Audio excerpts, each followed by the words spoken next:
Oh, jam! Hello, everyone, and welcome to the Mana Pool. This is episode 547 of the Mana Pool. And, I'm Chewy, the lead dork. Apologies to everyone for not live streaming this episode, but we're having issues.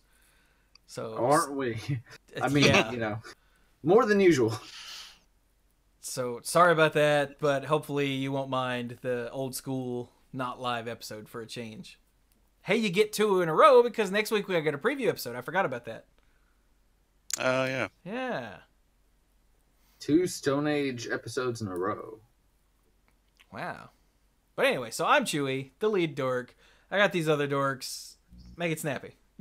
Hey, I'm Brian. I'm the lead rambler, tangent master of the group. And if I was any kind of fish, I think I'd be a salmon. Let's say a salmon. Sure. Because you're pink? I will swim upstream all day long. I don't know. It made sense in my head. Hey, who else is here? I'm Mike. I'm the rules guy and the game lore guy. And if I were a fish, I would probably be something other than a catfish. But catfish was the first fish that came to my mind, and now I just can't really think of anything else.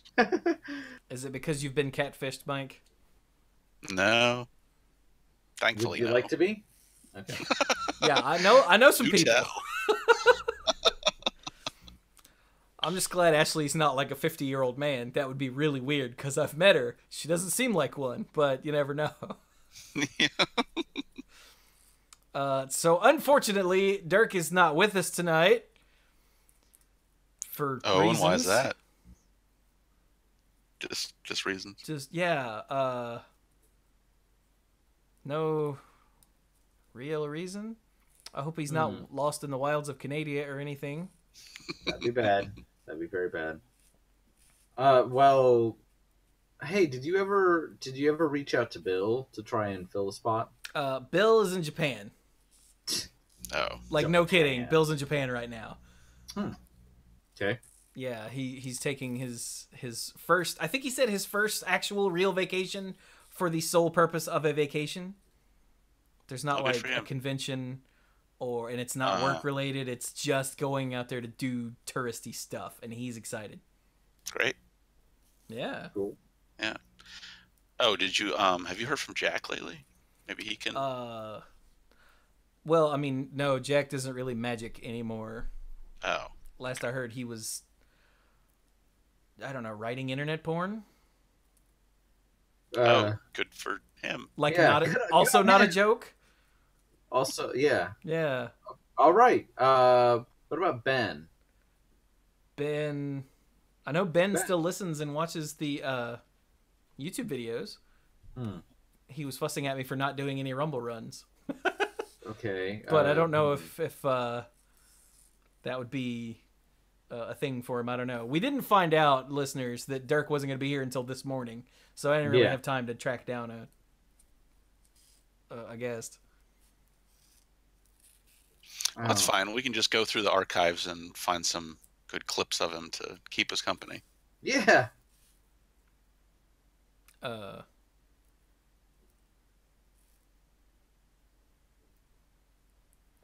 guess when I say we, I mean Chewy, since you have all the files. Well. Yeah, I don't think I'm going to do that. Oh. That takes way too long. It was worth a shot. If you're gonna be that way about it, I guess. No, this is just another episode, man. It's not like this is an anniversary episode or something special that Dirk's missing out on. Yeah. Okay. Besides, now I know the old saying: if every show that runs long enough gets a clip show eventually, but come on, man. That is true, and we've been doing this for lots and lots and lots of episodes now, so it's true. Yeah, we've kind of passed the point where most things have a clip show. So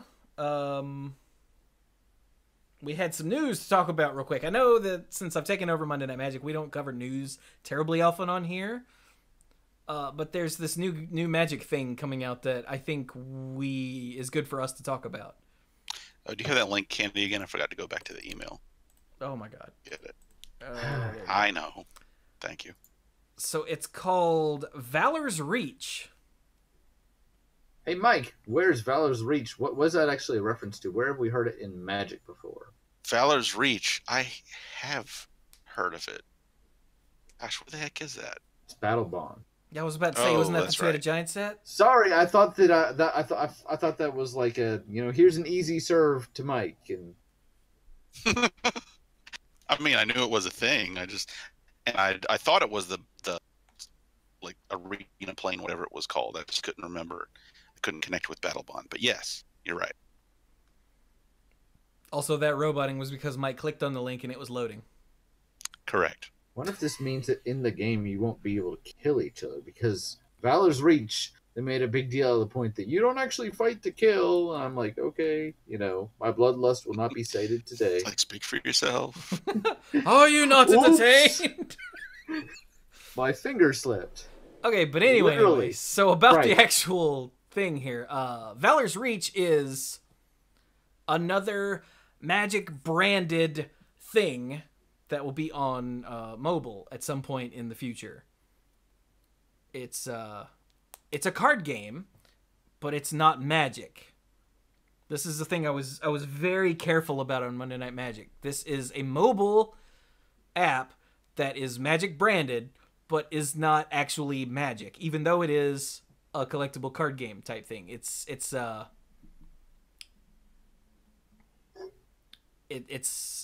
like, well, they reference Magic Puzzle Quest in the article. It's like Magic Puzzle Quest, where it's something else that has Magic branding on it. Okay. And so while this is a collectible card game, it's essentially a mobile game that they've slapped Magic on. Mm-hmm. This is by the same company. What's the name of the freaking company? Seismic Games, the same company that did Marvel Strike Force, which is another popular mobile game that even I've heard of, and I don't play mobile games at all. After, those last few that hooked me in, and I swore them off. Probably for the best. Oh, apparently. Oh, and Seismic Games has been acquired by Niantic Labs. Oh, interesting. Yeah. But I'm curious to see how Valor's Reach actually plays, because they point out it's not going to play just like Magic. So right, it's because it's not Magic. It's a Magic branded thing. But it looks like you've got little figures that have power and toughness. So yeah, it is a card game, and it's vertically oriented. Yeah, I was about to ask, is it one of those like rank bait, one of those things where you lay cards down in ranks and then run them into each other based on placement? Maybe, we don't know. There's That's what it looks like from the screenshots. Oh, there's no video. Yeah, I don't think there's video, and there's no details really. I do love the art style with these super deformed planeswalkers. Mm-hmm. Like the big beefy Gideon and the scrawny little kid Chandra are both just adorable. Yeah. And what looks like Arcanus? Yes, that's Arcanus. Mm-hmm. Oh, there you go then. Yeah, did you guys see? Look at the paragraph right under Arcanus. It says, hey Mike, read that paragraph, would you? This game offers a new take on mobile CCGs by combining opportunistic bluffing and counterplay that delivers unparalleled depth and strategy with true mobile accessibility. Vertical gameplay allows for one-handed use for an even more unique experience in the genre. All right, listeners, if you listen to Monday Night Magic, there's your proof that Mike and Brian are way more mature than Clues and I. Because when we saw one-handed use, we were like, come on, man. Clues actually lost it in the odds and ends. And I was like, 12? it's really too bad that we got that in the odds and ends and not on the actual show. And then he lost it again on the show. Also, look at the name of the website that this article is on. Yeah. It's on Touch Arcade. Yes, Touch Arcade is very concerned that you have a free hand at all times. You know. Anyway. Okay. So anyway. This is neat. Okay. Oh, what you got, Brian?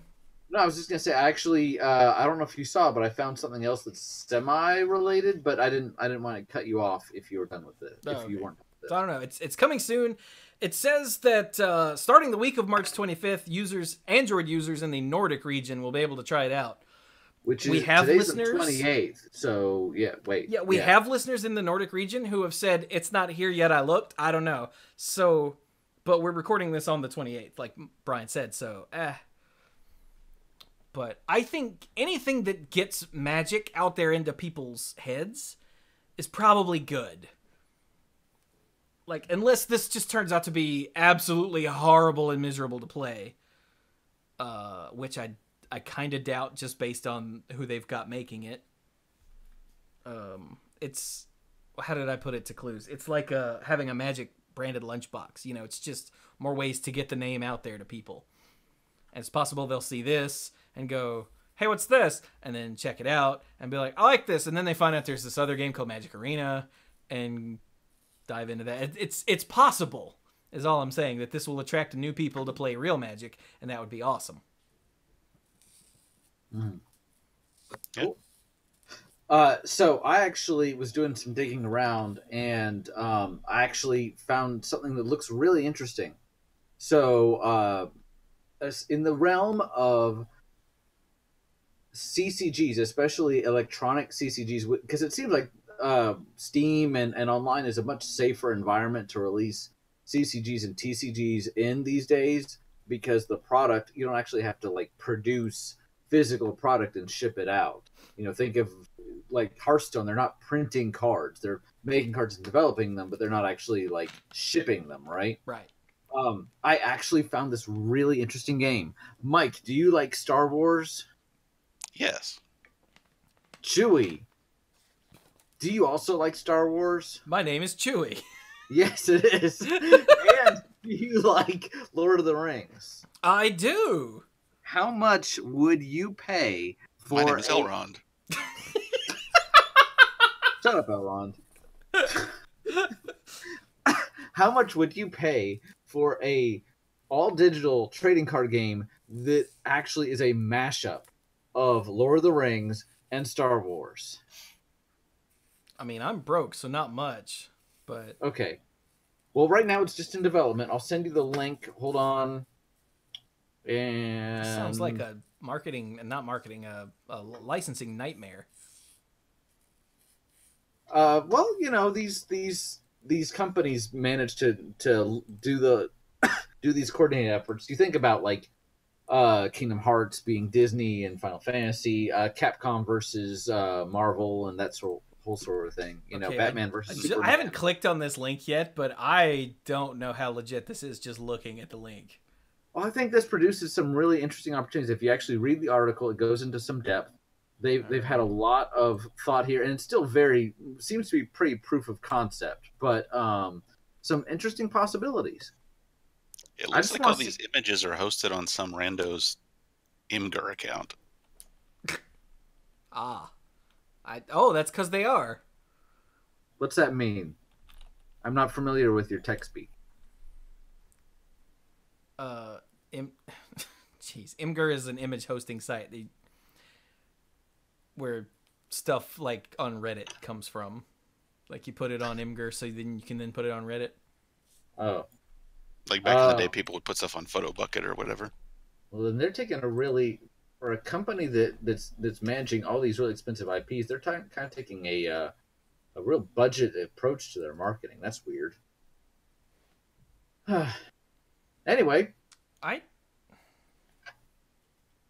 Is this the Onion, or like, is this an Onion type site or the Hard Times type site? Like, I don't think this is real, Brian. I'm not familiar with those things, but now that I'm looking at it, you know, maybe before you start Googling Middle Earth Wars or anything like that, maybe we should take another look at this. So I'll get back to you guys on that. We'll wait a week and see if anything actually legit pops up. But Darn it! Ugh, Yeah, maybe... My dreams crushed like this can. Hopefully I'll remember to go edit this part out so we don't give our listeners viruses. Yo, editing Chewy. Right here. This is where you need to cut. Okay? Okay. Yeah, sorry about that. That's all right. It's not like it came. My link didn't come from a Nigerian prince or anything like that this time. I mean, that's true. Still waiting on that check, by the way. There's a... Yeah, sorry. There's a link down here at the bottom that says backdoor shenanigans. I don't think this is legit at all, dude. Yeah, all right. Okay. Well, luckily I'll find all this and cut it out so I don't have to worry about it. Okay. Well, any other news, or should we go to something that's totally not, me giving everyone, a malware, whatever thing. I don't know, tech speak. I got a Mad Lib, guys. We want to do a Mad Lib? Yeah, let's do that. Let's do a Mad Lib. Hopefully, this won't be one of your epic length, never-ending Mad Libs. I actually I think it's gonna be okay. I realized that we were not able to stream. I was hoping to be able to do that. It's fine, and Dirk's not here, so it's just gonna be the two of you guys. So it's not one of the longer ones, but let's go ahead and get started, shall we? Sure. Everybody ready? I need an enchantment. That's not an enchantment. Pacifism. Yeah, there we Pacifism. I need a blue instant or sorcery. go. Ooh, wait a minute. I was watching the Mythic Invitational earlier. How about Absorb?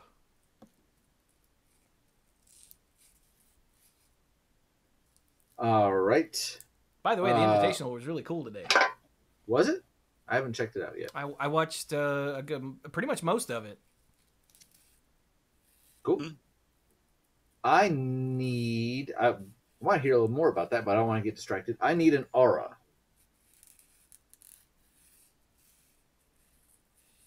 Your turn, Mike. I don't know. I already said an aura. There's only two of you. Weakness. Yes, you are. Oh. Give me a step or phase of the turn. Dirk's turn? Here, I thought you were going to say the thing, and he said the other thing, and he's not here to defend himself. But no.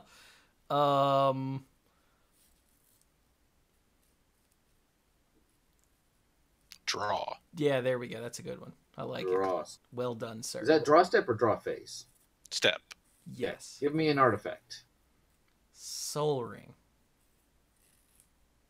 Give me a black enchantment. Black doesn't have enchantments. I know, but make one up.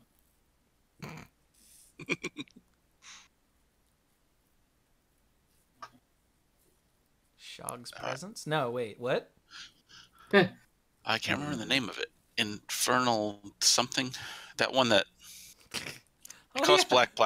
Yeah, shut up. It costs It what? costs black, and the activated ability is pay 2 and sacrifice a non-token permanent to draw a card. What is that?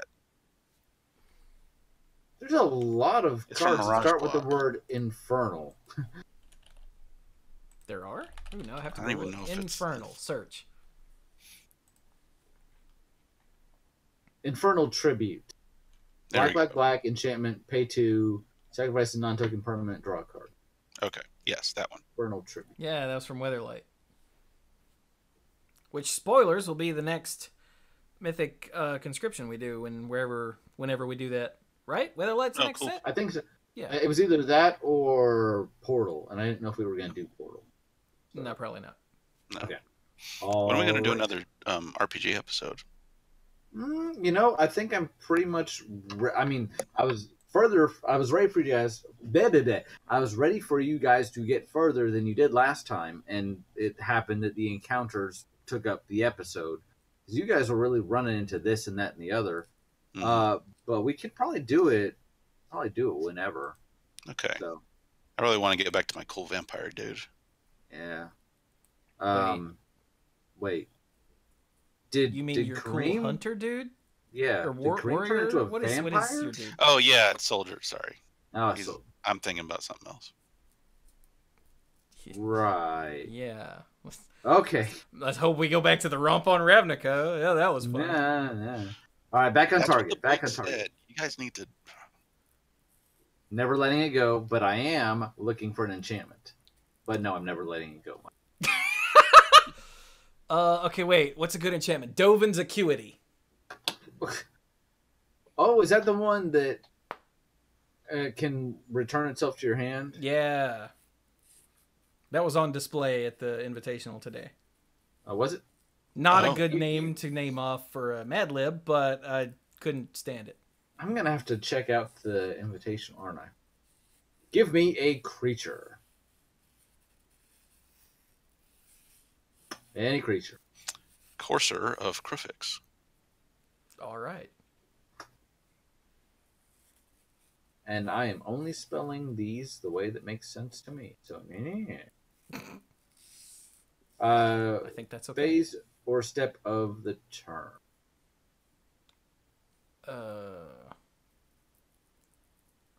I really need to have these written out so I can pick one that sounds funny. How about pre-combat main? There you go. Just to make Brian go, ugh. All right, give me an aura. Damn it with the auras. Flight of Fancy. Ooh, that's fun.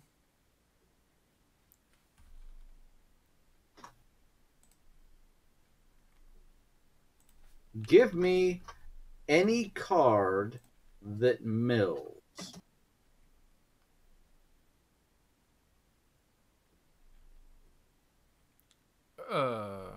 Wet Wheel. Okay.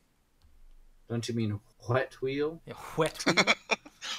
Wet Wheel. Wet wheel. Why are you emphasizing the H? All right. What are you talking about? It's wet wheel.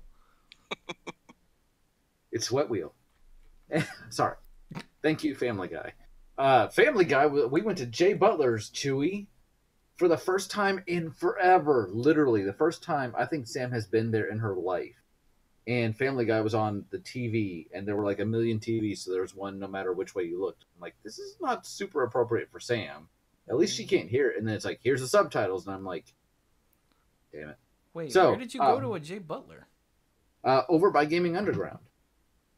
In I Archdale. didn't know there was another one over there. What's Yeah. Jay Butler? Yeah. It's a sports bar type place. Oh, okay. And I restaurant. need a plane. Not like, a planes, but I need a plane. Hope it's not a 7. Oh, crap. I'm trying to be topical. Don't do it. Don't do it. 737? 747. No, 737 Max. I heard they've instituted new programming for that. So. Mm-hmm. But no, I need a plane. Like a plane of existence. The planeswalkers can planeswalk. How about too. Argentum? Oh. Oh, the good old days. Too soon. All right. I need a sorcery. Yeah, Mike.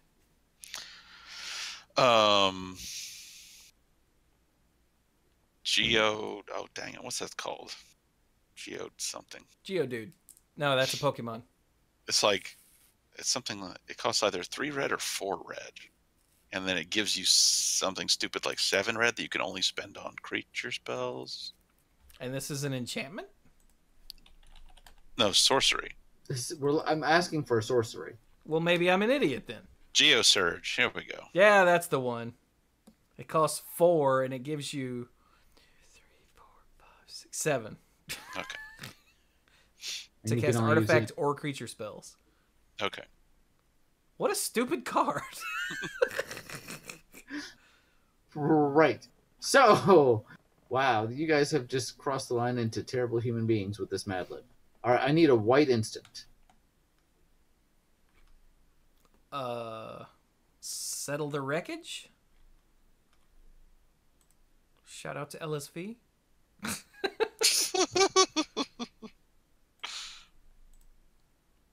Give me an artifact.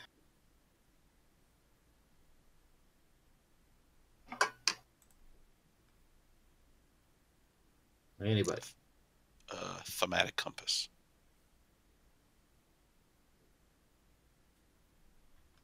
Nice. Give me a planeswalker.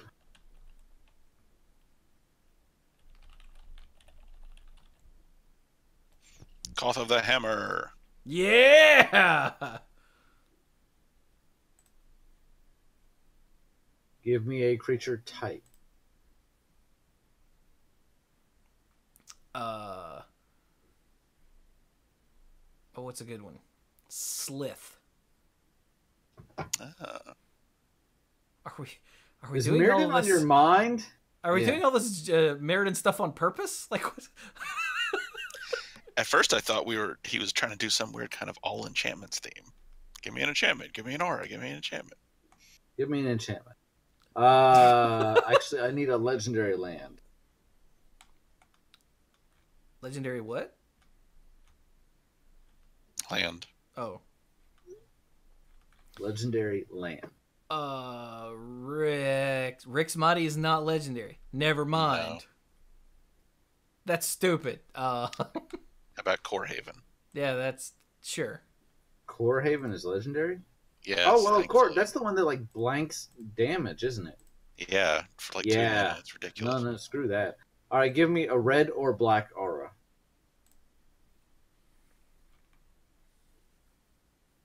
Oh wait, what's my go-to black card? Torture. Oh, hold on 1 second, okay? Okay. Need to go check on something. I'll be right back. I wonder who it could be. Huh. Sure hope nothing weird happens. Or anything. So how you doing, Mike? Okay. I've been kept late at work all week. Kind of sucks. No dying, Mike. I'm doing my best. Oh man, so when this comes out, people will already have hopefully watched, but so we're gonna do that rotation episode or video for Hearthstone, right? Yes. All right, want to do that on Sunday? Yes. I can do that on Sunday. Okay, cool. Excuse me. So yeah, for those that don't know, since Brian has wandered off in the middle of a Mad Lib, we're gonna talk about the rotation for Hearthstone Standard is about to happen on April 9th when the new set comes out. So Mike and I on Sunday are gonna take a look at the 3 sets that are rotating and do a little like we used to do on this show before we realized that we don't talk enough about Standard for that to be a thing anymore. Right. We're gonna go take a look at those 3 sets and just look through the cards and talk about what's leaving and what that means potentially for new Standard. You know, so like just for instance, Tar Creeper and Stonehill Defender are rotating out, which means the format is gonna speed up. Almost certainly, because those are 2 of the Mom's best. gonna speed up. Wait, what? Those are 2 of the sorry. best taunts in the game at the moment. But okay, so Alright, hey, well, Brian's I back. thought about that. They're pretty, not just format defining, but game defining. Yeah. So I was a little worried when I went to the door. I heard Sam out there, but turned out that she just needed a little help in getting some. She needed her medicine because she's still, she's on an antibiotic. And then when I went down there to get it, Carrie was like, "Hey, did you leave the cat's food bin down here?" I'm like, "Yeah, I need to refill it because we keep most of the cat food out in the garage." And it was almost empty. And she's like, "Yeah, they're attacking. You need to take the bin with you." I'm like, "Oops." So, okay. So I refilled it because where we feed them upstairs, but again, most of the food has to be down in the garage. So I keep some of it in the container, and they were like, "Hey, look, food." I'm like, "Not really." And they were like, "It doesn't matter. It smells like food." And speaking of smelling like food, I need a red or black aura, and you told me torture, but that was as they were coming in. So, or as Sam was coming. So torture. Yes. I now need an enchantment. Bludgeon brawl. Cause it's fun. Give me an artifact.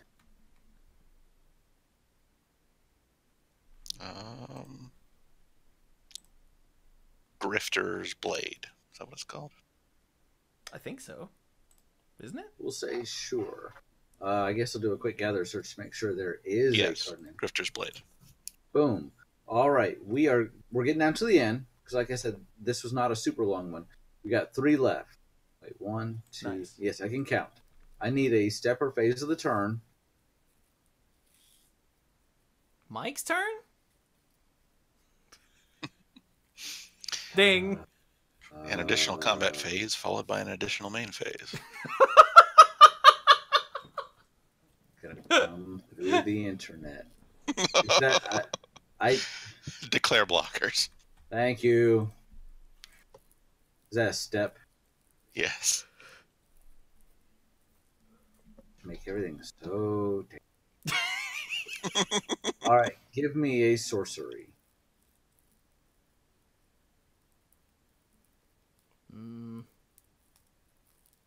Lava Spike. Nice.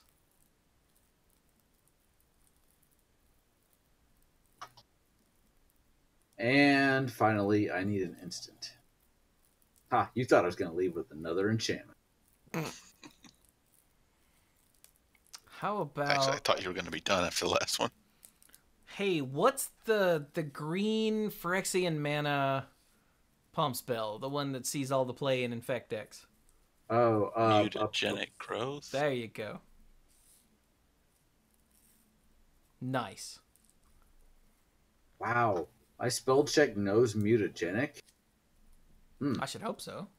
Okay. I don't know words. I'm So just. wait. Are you done with that, Mad Lib? Yes. Holy crap. I That told was you quick. it wasn't. Yeah. So. You remember that this- one? You remember the last time we had Eric on? Mm-hmm. I thought we'd never get through that Mad Lib. It was great. I don't think I have it saved anywhere though. Oh, that's too bad. But Probably yeah. eat up an entire hard drive by itself. Anyway. probably. So this one is entitled "Huh." Huh. Wait. Do you? Yeah, that pretty much. Let's see if I can get through this with a straight face, i.e., never happens. Okay. Do you ever have the pacifism that you're absorbing something? Do you ever weakness in the middle of the draw step, feeling like there's something you just can't put your soul ring on? Infernal tribute no more, for you are not Dovin's acuity. Dozens of coursers of Crufix has experienced this every pre-combat main phase. In fact, this flight of fancy even has a name. Wet Wheel Osis. Is that why Dirk's not here? Hey, clip art of Dirk. Clip of Dirk saying something. All right. Wet Wheel Osis. That's correct. And we here at our Argentum Research Facility are here to geosurge you with the best settle the wreckage that thematic compasses can buy. That's some pretty good wreckage settling right there, because thematic compasses, man. Led by Dr. Koth of the Hammer, we have the top sliths in all of Corehaven. No longer must you have to torture because of this completely real, very bludgeoned, brawled condition.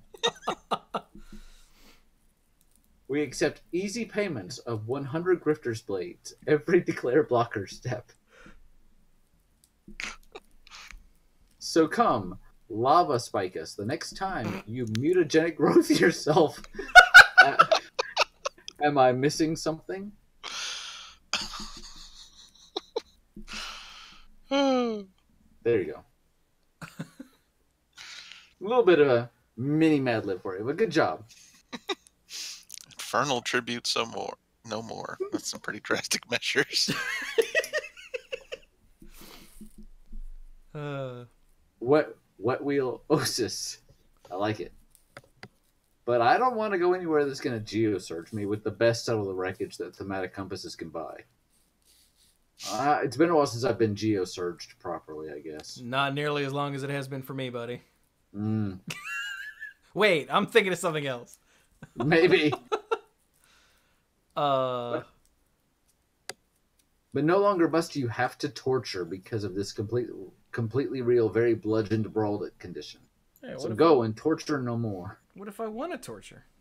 Oh, then, I'm not saying you can't. The law says you can, like the Geneva Convention. But Jehovah Conventions, Genova, that's it. Mother. The Jehovah Conventions are on Sundays. Ooh, is that after the Mythic Invitational? What? I was making a church joke. Sure. Yes, because there's no J in Latin, so. Anyway. References. All right. God. So that's the Mad Lib. So do we want to get to the actual topic for today? Do we have a topic? We do have a topic. Great. What would that be? So we are doing another. Well, we had a dumb name for it for a long time, but in recent times we've come to call it a flavor fight. Yes, because super mega combat brawl, whatever. Yeah. I think we just got burnt out on trying to come up with new names for it every time. Yeah. Yes. It was a large pain. But flavor fight. So what happens in a flavor fight? So in a flavor fight, we, through some nefarious means, pick out. Hang on, my headset's falling off. Pick out some cards and have a competition bracket based on flavor. Yes. So not so much like the stats, because then it would be, okay, this is a 6-4, this is a 2-3.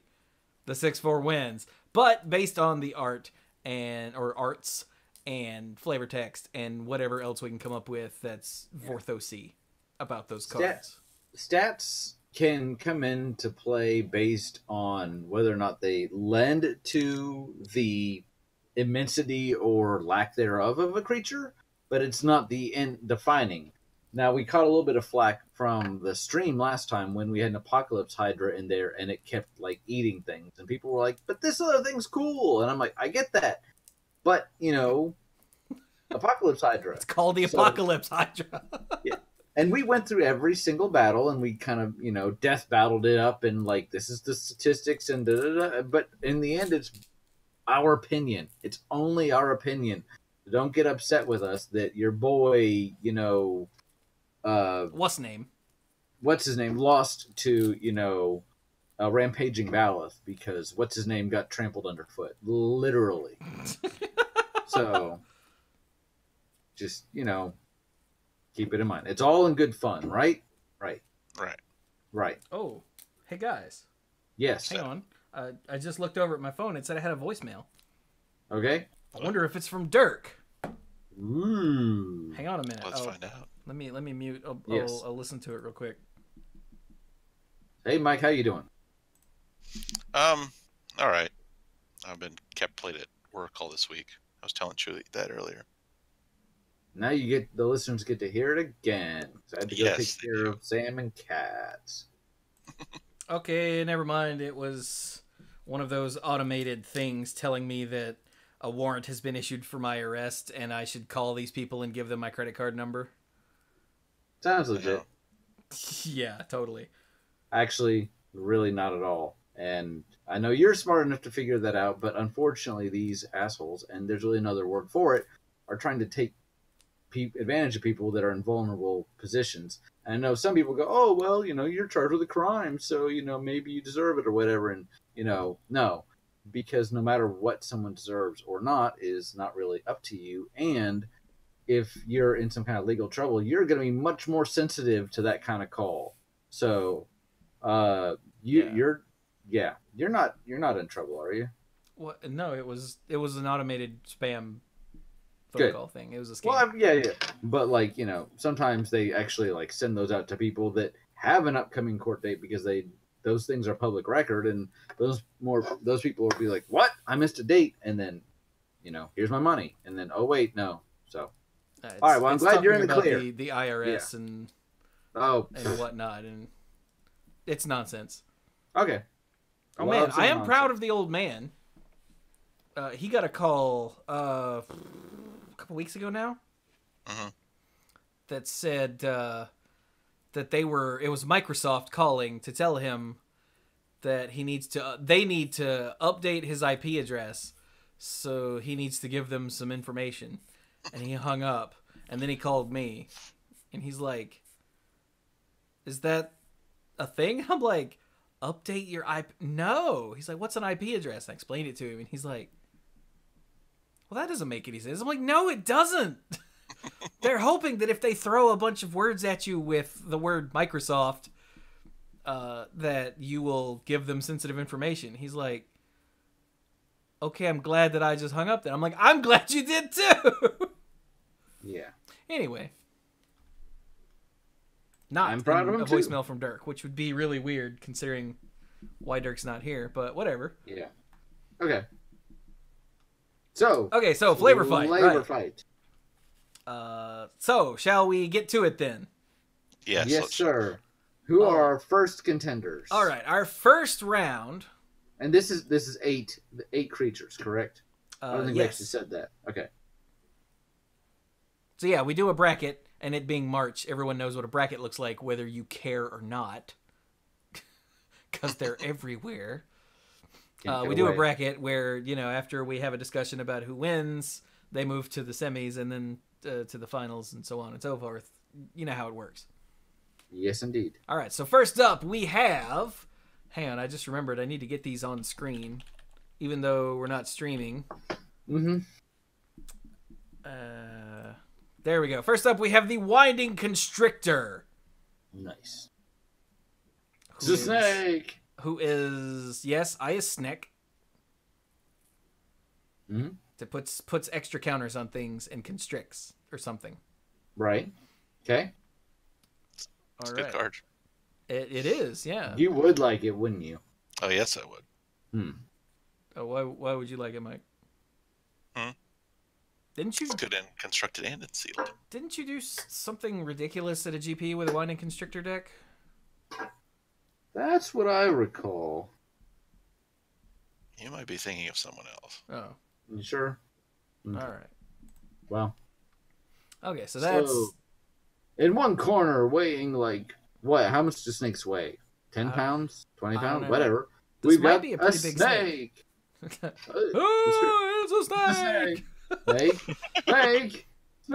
Okay, all the metals, gear, whatever jokes are in here. Badger.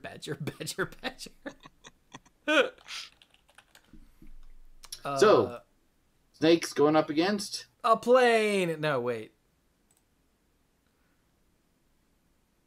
Get it? Snake on a plane?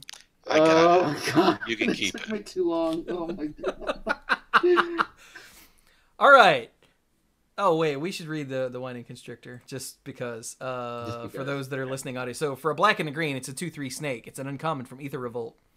And if one or more counters would be placed on an artifact or creature you control, you put on that many +1 instead. And if you would get one or more counters, then you get that many +1 instead. Yeah, so it's good when you're getting energy. It's bad when you're getting poison. Yeah. All right, so next up... Mm-hmm. So there's the Winding Constrictor. Next up, we have Dr. Boom. A 7-mana 7/7 with a battle cry of summon 2 1/1 Boombots. Warning. Boombots may explode. And okay. The Boombots are 1/1 mechs for 1 that... Oh, wait a minute. Something about this doesn't seem right. But What color is Dr. Boom? He's neutral. Yeah, it's they're 1/1s for 1 mechs that they have a death rattle of deal 1 to 4 damage to a random enemy. You can't see on the screen. They're pretty awesome. Are you using Gather to pull this up? No, I actually went to a Gamepedia page just Okay. because I had it open. I think your brain is scrambled from other game news, Chewy. Yeah, do you want to tell him or should I? What are you talking about? Go ahead. You've been having one too many boom bots after hours because I think this is a Hearthstone card. Because it looks like a Hearthstone card. Oh my god. Oh my god. I mean, we all love Blizzard, right? I mean, like, Here's the Storm. And Dirk's not here, but World of Warcraft. Duh. And what's the other thing? Oh, yeah, Hearthstone, blah. Sorry, I haven't logged on to Hearthstone in a while.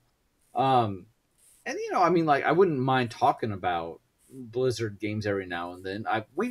Honestly, we're still a Magic podcast, but we never get together for Magic anymore, Chewy. And so... I didn't want to get sick, I'm sorry. I know you didn't. But, you know, do you think we could ever... What would that even... If we were talking about Blizzard games, what would that even look like? I know this is not why we're here, but I'm just kind of curious. We've got Hearthstone and Warcraft. We've got... Yeah, there's lots of different ones. There's Diablo, there's StarCraft, there's Overwatch. Here's the Storm. And then there's Heroes of the Storm, which is a mashup of all of them. Yes. Like Star Wars and Lord of the Rings. Shut up. I know. I cut that out of the episode so no one has any idea what you're talking about. But, oh, right. Sorry. I mean, if we were to do a Blizzard podcast, I guess we would have to, like, pick a game every week. Because we don't all play the same ones. No. Because Mike and I play Hearthstone, and I play Overwatch and Heroes of the Storm. Dirk plays a little bit of Heroes of the Storm, and he plays a lot of WoW. And I think he's played StarCraft? Yeah, I'm pretty sure. I'm pretty sure Dirk plays StarCraft. And Mike plays Diablo and Hearthstone. Wow, I haven't logged on to Diablo in a while. I've been thinking about it, but I haven't logged on. There's literally like a max of 2 of us that play any one game. I mean, even I've played Hearthstone with you guys, but I haven't logged on in probably about as long as Mike hasn't logged on to Diablo. So last time I did it was like right at the beginning of, right after Boom Labs or whatever came out. So, oh, wow. Yeah. I think Mike's been on Diablo since then. Maybe. So we'd have to rotate, is what you're saying. Yeah, we could do like an episode about Warcraft stuff, an episode about Hearthstone stuff, an episode about Overwatch stuff, an episode about StarCraft stuff, Diablo stuff. Like, we would just keep it going. And since Heroes of the Storm is like a mashup, we could just bring it up in every episode somehow. Mm-hmm. Mashup. But, yeah. Sorry, now I got bad. But why are we even talking about this? That has no relation to anything. Okay, sorry. Well, I'm sorry. I just want to brought up Dr. Boom. Yeah, I was so... Have you already filled in the rest of the brackets? Yes. All right, well... I'm pretty sure they're all Magic cards, though. I don't know. It's because of the Hearthstone, like, the new set, Rise of Shadows is coming out, and there's a new Dr. Boom, a Blastmaster Boom, and I was all excited, and I wanted to work in a reference to it. My bad. Okay. I'm sorry. I haven't been right lately, you guys. I feel like I've spent, like, a weekend sleeping in the Hall of Presidents at Disney World or something. Like, that would mess with you, man. That would mess with you. I'm sorry. My bad. That's Let's just... Okay, so the Whining Constrictor wins then, right? Yeah, let's just say the Whining Constrictor wins, and let's keep moving. Yeah, all right. Sorry about that, listeners. Doing all of this myself is really starting to get to me. But hey, in other news, I've gotten up... Hang on, if I do this filter visibility unlisted videos on YouTube, I've got 6 YouTube videos waiting to go public over the next week. Nice. Wow. And that's before I even get to those games that Mike and I played on Hearthstone. I'm going to have to do some double video days again. Sick. Anyway. Nice. Right. Let's keep moving. Yeah, okay, let's keep moving. Next bracket. Or next quarter, whatever thing, face. Quarter final. There we go. Okay, so let's do this. I've got it on the screen already. I went to type it into Gatherer and it's already on the screen. Idiot. All right. Boom. It is Mazarek Crawl Death Priest. You. Mazarek Crawl Death Priest is a 2/2 legendary insect shaman with flying, and whenever a player sacrifices another permanent, you put a +1/+1 counter on each creature you control. Because, insect. It's a legendary insect shaman, so of course it's going to have something to help out the hive.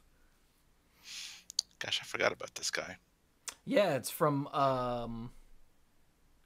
Commander 2015. Is that the one that we never actually sat down and played together?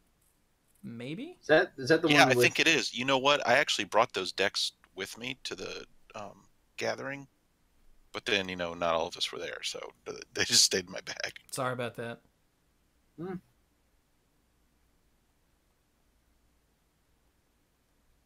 Okay. So we got Mazarek, and sounds like Mazarek Crawl Death Priest. This sounds like somebody that would run a company. Oh, I should read the flavor text. The clicks and buzz of the Undercity proclaim him the incarnation of decay. The clicks and buzz. It sounds like somebody who'd run a company named like Buzzco or something. Buzzco. I think I heard of Buzzco. Were they the one? They were the ones. Were they the ones behind that game I was talking about before that I can't talk about now? No, but that's not really a game now, is it? Yeah, that was nonsense. Hold on 1 second. Buzzco. Didn't we try to get them as sponsors once or something? See, that's what sounds right, but here's a link to what comes up under Google for Buzzco. Okay, hang on. And looks like... Oh. Family owned and operated. Buzzco. Representing red hot and rare talent. Baby. Does this remind anybody else of like a Papa John's website or something? For short stints and long hauls, freelance contract creative code copy for freelance contract full time. Oh, it's like a place to get a job. Yeah, who we rep, freelance contract or full time. So yeah. Yeah. Okay, well, no, I don't remember them ever trying, or us ever trying to get them to sponsor us. Okay. Buzzco. That's weird, though. All right. So we've got this insect that may or may not be the president of a major company that may or may not be able to get you a job, but won't get you a pizza, as far as we know. And Yeah. Who is this going up against? Hang on. I've lost all the things. Oh, okay. And they're going up again, or he, I guess it said he, so we'll assume it's a he. Is going up against, are you ready? Yep. Wait, no. Wait, yeah, sure. Brand. Brand. The king of the Mad Libs. Because, I can't. Hey, you didn't actually name him this time. I didn't. It was a short one. Maybe you were saving him. I was, yeah. I mean, does everybody know? For 4 and 4 black is a legendary demon, a 7/7 flying and lifelink, and you pay 7 life to draw 7 cards. And the flavor text is, Avacyn emerged from the broken Hell Vault, but her freedom came at a price. Him. And that's from Thalia. Which I always thought was really weird, because in the story, he lasts all of 5 seconds, and then Liliana's like, hey, I'm going to kill you now to, void our contract. He's like, what? And then he's dead. Well, see, Thalia said that before Liliana found him. And they had their recording device on her, and they were like, oh, that's really good. Write that down. By recording device, I mean somebody standing there with a quill and some parchment. That is what, in fact, I would consider a recording device to be in a Strahd. All right, so that's what we've got. Mazarek versus Girlfriend. So we got a big bug versus a big demon. But the big demon can't even do simple tasks like button up his pants because he's got giant blades for hands. Just saying. Yeah, that is a small problem. How does he put on pants? Maybe that's why he's wearing metal pants. Ah. With the big old championship belt there.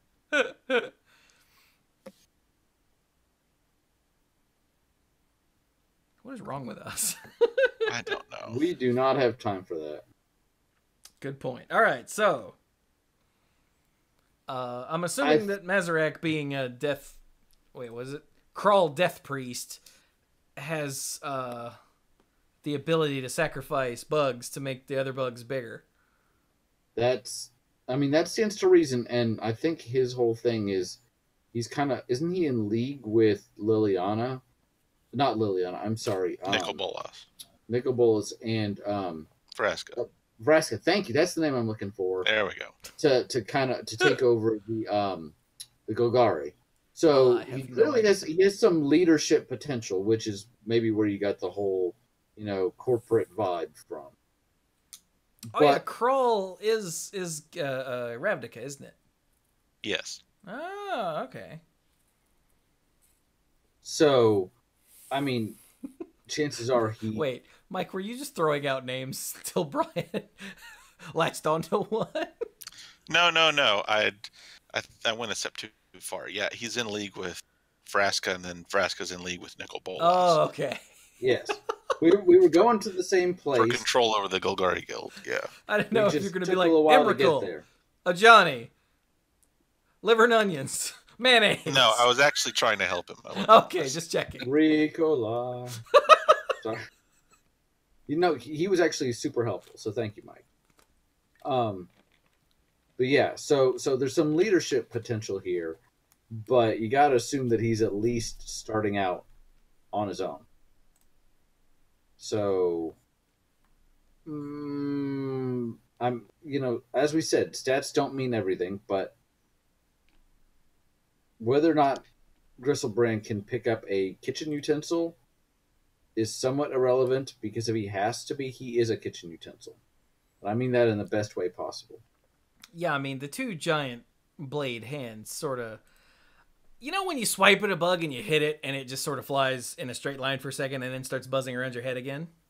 A little bit, yeah. Griselbrand doesn't have that problem. When he swipes at a bug, it falls down into two pieces. Yeah. Yeah. So, and I don't think it matters how big they get.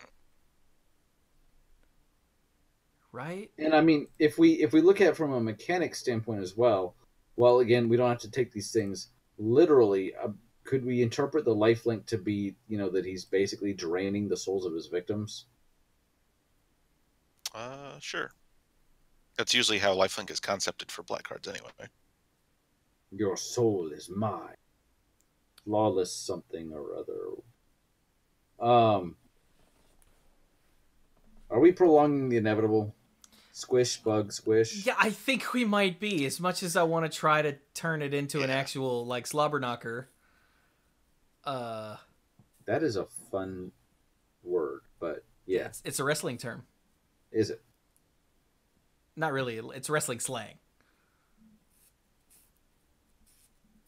Jim Ross, who was one of the great commentators in the WWF and then WWE, would say when there was a real, serious hell of a fight going on, he'd be like, "It's a real slobber knocker." Yeah. So do we just call it for Griselbrand then? I think that's probably the best. Yeah. Yeah, stats aren't everything, but one of these creatures is Griselbrand, so. What about the other one? Is Griselbrand. The other one is a giant cicada, so. A really smart, resourceful, leadership quality cicada. But there you go. Oh. Telephone. Huh. Just a second. Yeah, are you expecting a call? No, what is... Oh. Never mind. It was just another... It looked like one of those survey numbers. I still Oh. get those from time to time. Sometimes I answer if I don't have anything else going on because, hey, I'll answer some questions. Contribute to someone's data set, but we're kind of busy right now. That you are nicer about that than I think most people would be. I know a lot of people that are like, "Oh, I can tell it's a survey or a teleprompter person," and they are immediately like, "No." So, Man, I hate it when those teleprompters call me and try to tell me what I'm supposed to say. After right? bossing me. I mean, yeah. Well, I'm glad it's nothing spooky or a Dirk calling from the wilds of Canada, like up in Moose Jaw or something. No, not this time. Okay, good. Moose. Sorry. All right, then. Okay. So without further ado, or maybe a little more ado, who's next? Do. All right, who is next? We've got... Oh, I've got this one up on screen already. Hang on. We've got, boom, Nicol Bolas the Ravager. Oh, sweet. That's the flip one, right? Yeah, that is the double-faced baby Bolas into original just sparked Bolas. So Nicol Bolas the Ravager, for 1, a blue, a black, and a red, is a 4/4 Elder Dragon. Ooh. With flying. When he enters the battlefield, each opponent discards a card, because, you know, Bolas. Yep. And then you can pay 7 mana for a blue, black, and a red to exile him and return him to the battlefield transformed, but only when you could cast a sorcery. And he transforms into Nicol Bolas the Arisen, who has 4 abilities. Draw 2 cards. Deal 10 damage to a creature or planeswalker, so stomp a planeswalker. Put target creature or planeswalker card from a graveyard onto the battlefield under your control, so steal a dead planeswalker or creature. And then the limit break is exile all but the bottom card of target player's library. So essentially, lose your entire mind now. Thank you. But it takes them a turn to realize that they've completely lost it. I completely forgot about what this card does. I guess just because I never played against someone who had one. I feel like I see it all the time on Magic Arena when I play, because discard decks with this guy are I feel like they are very in vogue right now. I mean, I'm not playing at like the top level, so I don't know if the pros would agree with me or not, but I feel like I see them on a consistent basis, which, as always, the first time you see it, you're like, that's cool. And then like the 15th time, you're like, I get it. So, but so he's here. Like, that's not cool. Well, spoilers for the people watching the video. So he's up against a truly terrifying thing that when I ran across the card, it sent a shiver up my spine.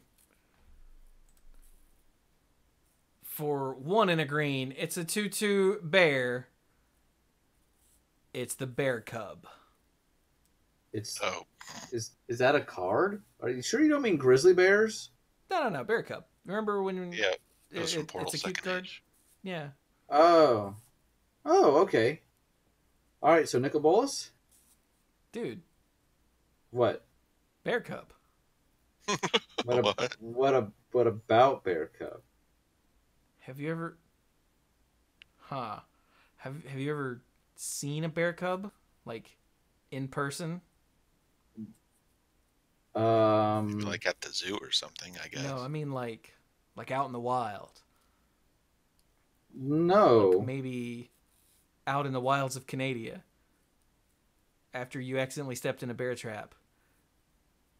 And you're surrounded. And they send the bear cub in first. No. You know, as that description got more specific, the likelihood of that happening to me kept going down. So I don't know what you're getting at there. Do you need to talk to somebody, man? No, I'm all right. Are you sure? I don't know. Something about this card just jumped out at me and scared me more than than Bolas did. But like I said, I've been having issues lately I if you're more scared of a bear cub than you are of Nicol Bolas, Well, I it's mean, okay, man. Nicol This is a Bolas isn't safe real. place. Bear cubs are out there, man. That is, in fact, a very factual statement. In fact, I thought I saw one by your house the other day. What? I'm sure it wasn't. I'm sure I was probably seeing things. Maybe it was a cat. Okay, but All sorry. I'm sorry. Like I said, I haven't been right here lately. God, I hope Dirk's okay. Oh, wait, no, Dirk's not in the wilds of Canada. Okay, we're good. Huh. Okay, yeah. You sure you're right to keep going? Yeah. Let's keep going. All right. As terrifying as a bear cub is, and I imagine that as while I sit on my lofty perch, as terrifying as that thing that we won't talk about would be in real life, and I'm saying this from the comfort of my home, where I don't have to actually go outside and hunt for food and be mauled by one of the things. I'm gonna go with Nicol Bolas because he's super smart, super powerful, and if you get on his bad side, he will not only destroy you, but he'll destroy your descendants and somehow your ancestors. So I'm gonna go with Nicol Bolas. Mike? Yeah, this is Nicol Bolas. Unfortunately, this is one of those random gatherer mismatches, and we just gotta call it here. It's like Godzilla versus Bambi. Yeah. Almost exactly like Godzilla versus Bambi, except Bambi's not terrifying. Bambi doesn't have teeth. Well, I mean, he does, right? I mean, not man-eating teeth. Maybe that's in a sequel. But all right. So for now, let's say Nicol Bolas, shall we? Bambi 2. Bambi's Revenge. Okay. Luckily, even though this is baby, not Planeswalker yet Bolas, he still breathes fire and can fly, so he is mostly able to get away from the horror that is the bear cub. Right. All right. Fine. We'll call it that way. Buh. Good. All right. Hey everybody, Editing Chewy here. I've been watching the Mythic Invitational on my iPad right here in front of me. While I've been trying to edit together all of we had some problems with this episode. And I heard past Chewy call out hey, Editing Chewy. And I'm sorry, Kowalski and Strosky here are having an epic don't lose off. They've both lost all of their win conditions in their deck, apparently, and they're just playing it out until time, it looks like. Huh. Anyway, so, yeah, like I said, I heard past Chewy call out something. I've been watching this religiously. This is awesome. And I don't have anything else to say, but like I said, I just wanted to pop in and say, yay! All right, past Chewy, you suck. Editing Chewy, #1, whatever. I hope this is the right edit. I think it is. I'm pretty sure. I'm distracted. It looks like Strassy's gonna win. Anyway, so okay, bye. All right, thank you, Brian, for that long-winded nonsense. It's what I do. All right, so first semifinal. First semifinal. All right, we're just gonna pick up right here with It That Betrays. Mm-hmm. Whoops, which is not on screen, and I seem to have closed the window. God, I'm really bad at this. So I hear. It's all right, man. It'll be okay. Hang on, there it is. Okay, so here we have It That Betrays again. Boom, just like that. Mm-hmm. After a relatively easy previous round. With its weird head. And does it look like it has crotch arms? Never mind. Let's not look too closely at the art. I never want to hear the phrase crotch arms in my life. again, thank you so much. Fair enough. All right, and It That Betrays is up against Nicol Bolas the Ravager and or Nicol Bolas the Arisen.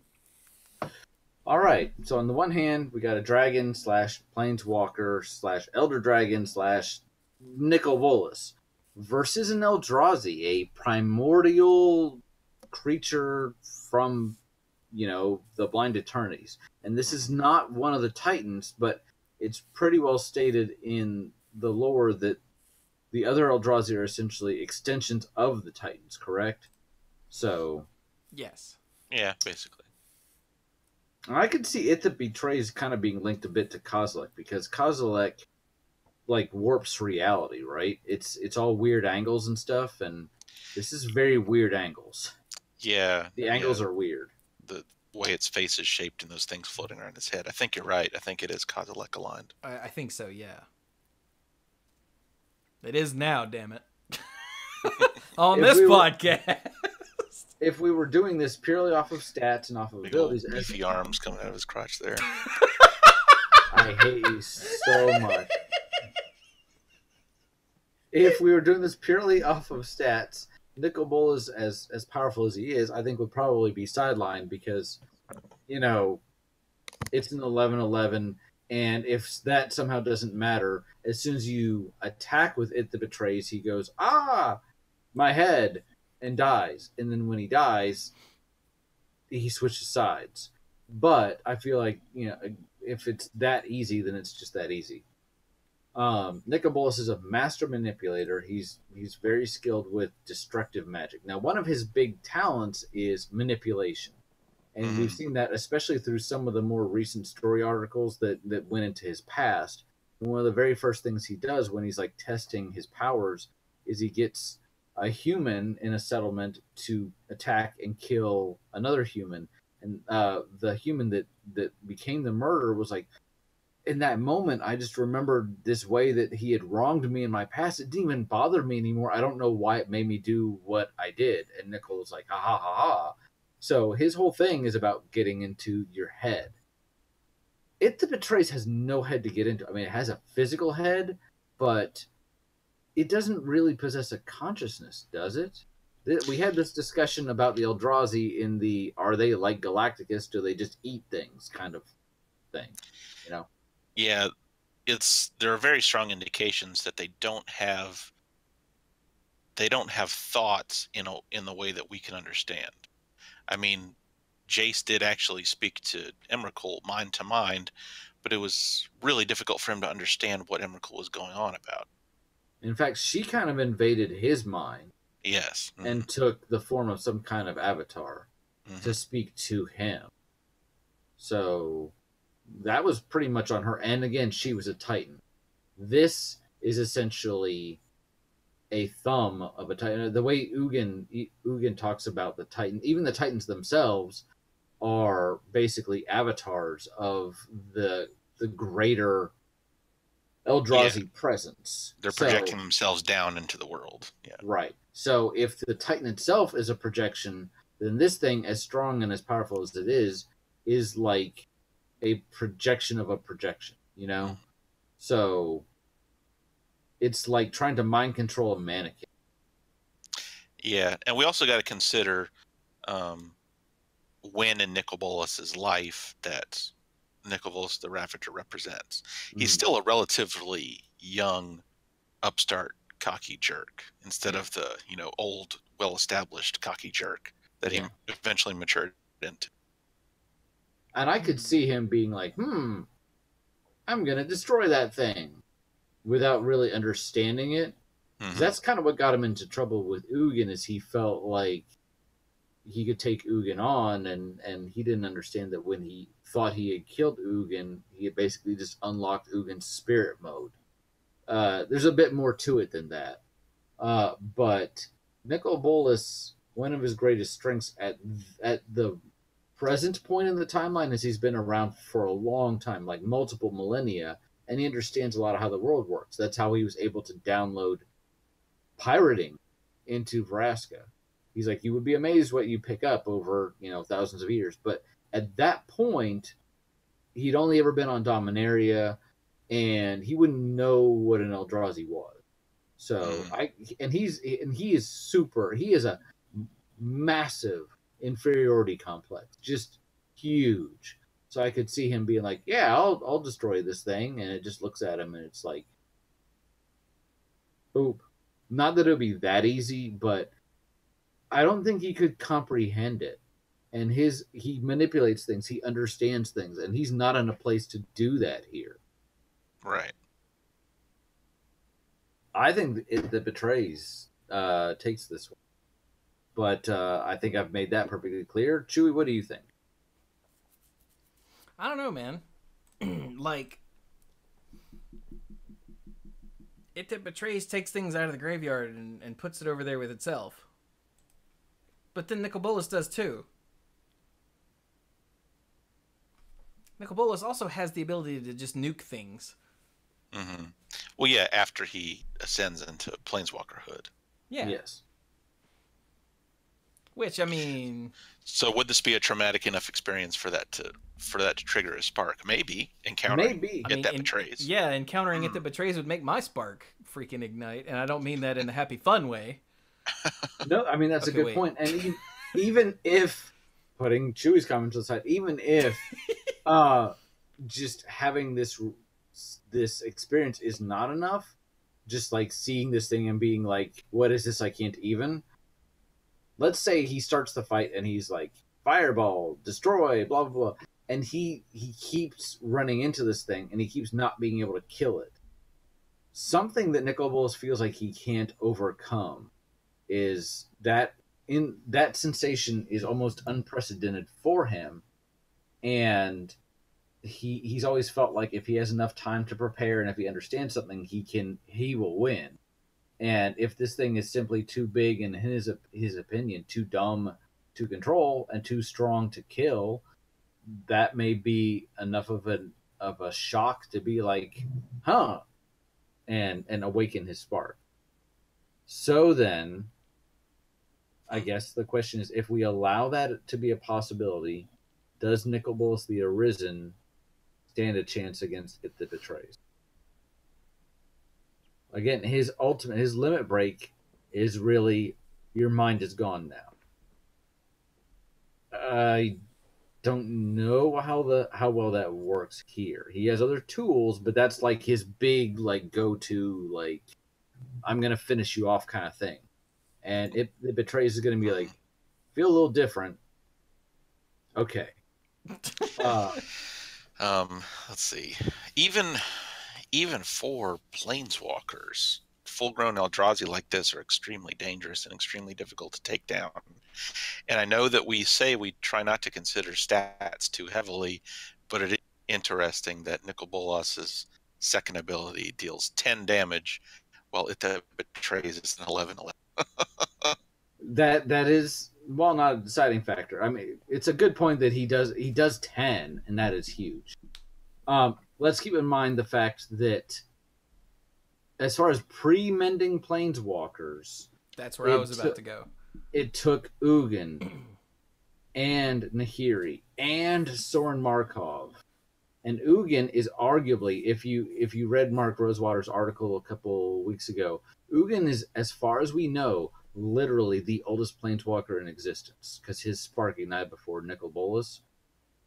And he couldn't trap the Eldrazi on his own, and he needed the help of Soren, who is, if he is one of the oldest ones as well. I think his info page says that except for Nicol Bolas and Ugin, he's like older than the rest of the planeswalkers put together. He's not young, and these are pre-mending planeswalkers. Now, we're talking about the Titans there, or basically all of the Eldrazi. Here, it's one Planeswalker against one Eldrazi, but he's also kind of like new to this. So, as far as raising things from the dead, Nicol Bolas for that -4 ability, he has to take something that's already dead. And if we're envisioning this kind of taking place on a neutral ground, I don't know that there's anything really to harvest. Whereas It That Betrays doesn't take things that are already dead. It literally converts them as they die, right? So that. But again, that's getting into like the game mechanics. If you look at it like flavor wise, it could be that they are both capable of wresting control of things that are dead. Yeah. So that sort of offsets that. Yeah, I think they're both abilities or flavor wise are both kind of blanked by that. I was going to make a point as far as how they work. Nicol Bolas actually can point to something that's been dead for a long time and be like, "You work for me now," whereas it to me mechanically and flavor wise, it that betrays sees things die and like doesn't let them die. But either way, it's the two of these guys. So I don't know. Like the fact that he's like this Nicol Bolas the Arisen, we know he's very powerful because he's got 4 abilities, and that's just what that means. Yeah. Yes. That and the fact that he's got, the big nuke and he blanks one of the abilities of the Eldrazi itself. He also, not insignificantly, while a planeswalker doesn't fly, he's a dragon. He has the advantage as far as range and mobility. And then on the other side, it that betrays is massive. So he doesn't have to get very close. He just has to get within, like half a mile? Something silly like that. So. Huh. Yeah, I don't know, man. This one, the more I think about it, the more I'm kind of torn. Mike, what do you think?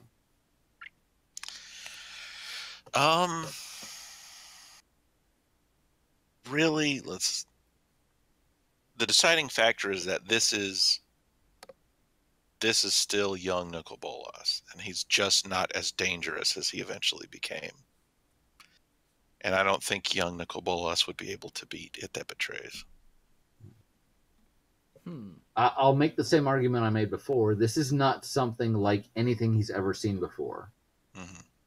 So I think that Chewy has gone a long way toward making me think about this, and it's closer than I gave it credit for. But I think you guys at the beginning were like, "Oh, it's It That Betrays, clearly next," and I'm going, "Really?" I spent I thought you were going to tell me, like, Brian, you've spent 20 minutes on this. Let's wrap it up. That's really what I thought you were going to say. So, because I thought I was taking too long, honestly. But I think having discussed it and considered a lot of the angles, I stand by my, maybe not my entire original assessment, but my original conclusion. Of course, it could also be that Bolas is flying around doing Bolas things as a Ravager. It That Betrays pops out, and Bolas goes, "Ah!" And his spike ignites. His spike, yes. Mike, his spike. No, damn it, his spark. His spark ignites. There we go, and he blinks away to some other plane, and spends some time there, learns his abilities, and then goes, "Hey, wait a minute," and goes back, and that thing is still standing there waiting because it's It That Betrays and it doesn't know any better. But I don't really see that happening. I just really wanted to say that his spike. No, his spark. His Johnny. God, I really wanted to not say anything. Yeah. His spark ignores. Yes. Didn't yours? Ironically, I think that if this was an even bigger creature than an It That Betrays, but it wasn't an Eldrazi, I think Nicol Bolas could probably wrest control of its mind. Yeah. Mm-hmm. I agree with you there. If it was some other kind of threat, he'd have more of an advantage. I mean, we did see pre-mending Bolas go to Amonkhet and be like, "Hey, gods, three of you work for me now, and the rest of you, I wiped your mind." So it's not like he's powerless. But once again, that was not him right after his spark ignited. That was him, like, days, minutes, hours before the mending. So he is literally at the apex of his power. So, nah. All right. Do we need to have a vote? Do we all agree? Disagree? I say It That Betrays. Mike? It That Betrays. Chewy? Well, it doesn't matter what I say then, so. Well, I want to hear it. So you said that a young, newly ignited Bolus might not know what to do, but see, to me, that makes him more dangerous in the right now. You know, Nicol Bolus right now is super dangerous in the long term.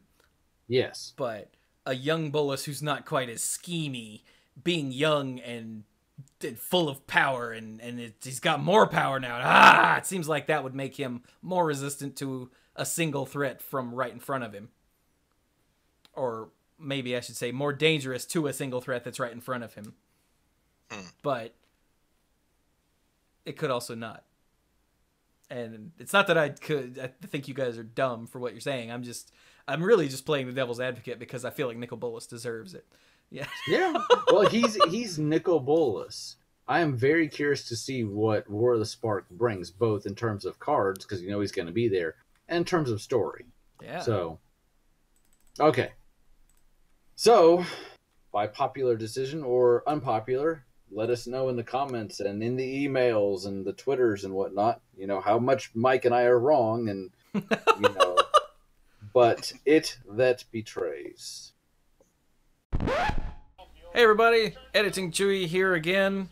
I'm still working on editing this. I don't actually know why I'm popping in. Savich and Gabriel Nazif are facing off right now in the Invitational, and I'm editing like a dumbass instead of sitting here on the edge of my seat. So, yeah, screw you, past Chewy, for making me do all this editing or something. I don't know. I'm gonna watch this and try to finish the edit. Okay, bye!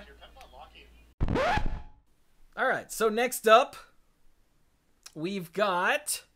Boom! It That Betrays! Yeah, an Eldrazi. A 12-mana, 11/11 Eldrazi. With Annihilator 2. And whenever an opponent sacrifices a non-token permanent, put that card onto the battlefield under your control. That's something that I've always wanted to play with and make work, but I just never got around to trying. I used to play with one back in the day, and it's one of those things where you either destroy it right away, or it just takes over the game. Or, you know, they inevitably steal some things, and then you blow up the world, and especially in multiplayer, it's not... While it is more terrifying because you have more things to choose from, there's more people that can answer it, so... I just noticed the art is really weirdly cropped. Well, I've seemed to recall, and maybe Mike can back me up on this or let me know if I'm completely wrong, that they really wanted, especially with this first set with Eldrazi, in Rise of the Eldrazi, to make the Eldrazi feel super alien. And they tried a couple different things to do that, including perspective.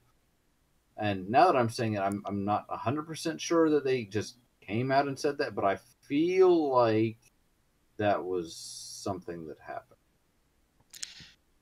They did that, yeah, and in Battle for Zendikar, they did it more with like their stats. Like a lot of Eldrazi have weird stats, but in Rise of the Eldrazi, they did a lot of that through, you know, just making it, especially the really big ones, just making it fill up the whole art box, or setting it way off in the distance, but it's still enormous. So for It That Betrays, It That Betrays is taller than the art box on the card that they put them on. But since they have this transparent, colorless frame, you can still see the rest of it. It's just weird that there seems to be more emphasis on the betraying things in the foreground than on the Eldrazi in the back, who half of its head is just cut off. I do agree. It doesn't seem to be composed quite right in that respect. There's Weird. too much focus being pulled by the people in the foreground. Yeah. I just realized that while I was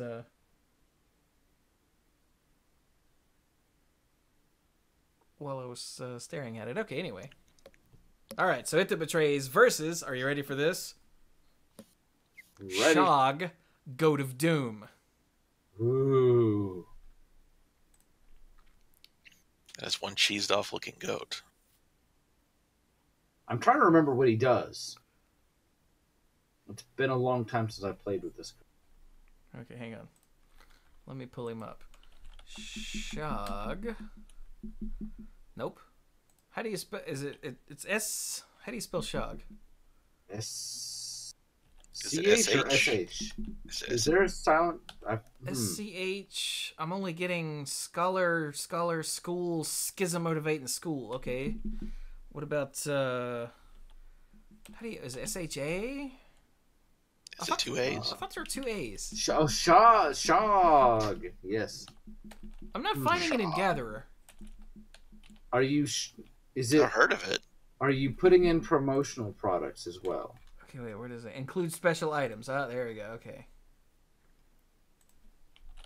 Shog. Search. Got nothing. Oh, you know what? Gatherer doesn't work half the time. Okay, let's go to Scryfall. Shog. Search.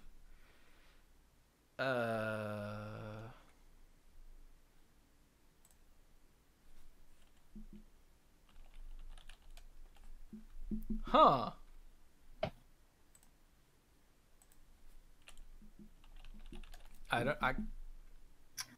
You know. Whoops, that's well, since you're not able to find it, then why don't we go ahead and just give this one to It That Betrays? I mean, I want to say I know the card you're thinking of, but like we've talked about it on the show before, right? We have. But if we're not able to pull it up, then rather than spending, it's time's kind of getting on. And no offense, man, no offense, but I have to think that even though this might be an interesting matchup, it's still up against It That Betrays. So for right now, let's just keep this going. What do you say? And move on to the next one.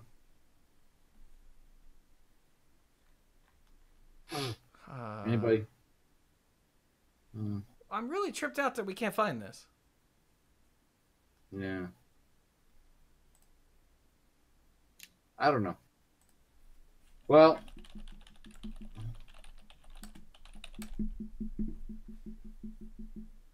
I really feel like I remember it, but maybe are we just all on some kind of crazy trip right now? We can't find this card. We kind of remember this card. Nobody has a card in front of us. We don't have the art or anything. So let's just put this to bed, maybe. That can't possibly be a real card. I think you guys are just being weird. It would not be the first time today. So, all right. Well, I mean, at least it's not Goat of Doom. I mean, it's Dr. Boom. It is Goat of Doom. Oh, good lord! It's a conspiracy. Doom, gloom, boom, goat. Anyway, sorry. Is this a fake? Is this some fake card that someone sent us once? Maybe. Because people send us like the stuff. You remember the guy that sent us all of the was it Mega Man cards? I feel like there was a lot of cards. It was the Zelda cards. Yeah, as Mega Man, Zelda. Someone did StarCraft. You're right. It's StarCraft. Yes. Yeah. So am dumb. Huh. But at least Brian has heard of this one this time, so I'm not completely losing my mind here, right? Let's go with yes, but I'm not going to rule out that you're also losing your mind. Fair enough? Yeah, all right. Okay. Great. So now I want to know what a Shog Goat of Doom card would do. I think it would be terrifying. Maybe he'll be in the next Commander set. That'd be neat. They said they're doing Commander sets again. For this year, so. Awesome. I think I saw that announcement as well. I like me some Commander sets.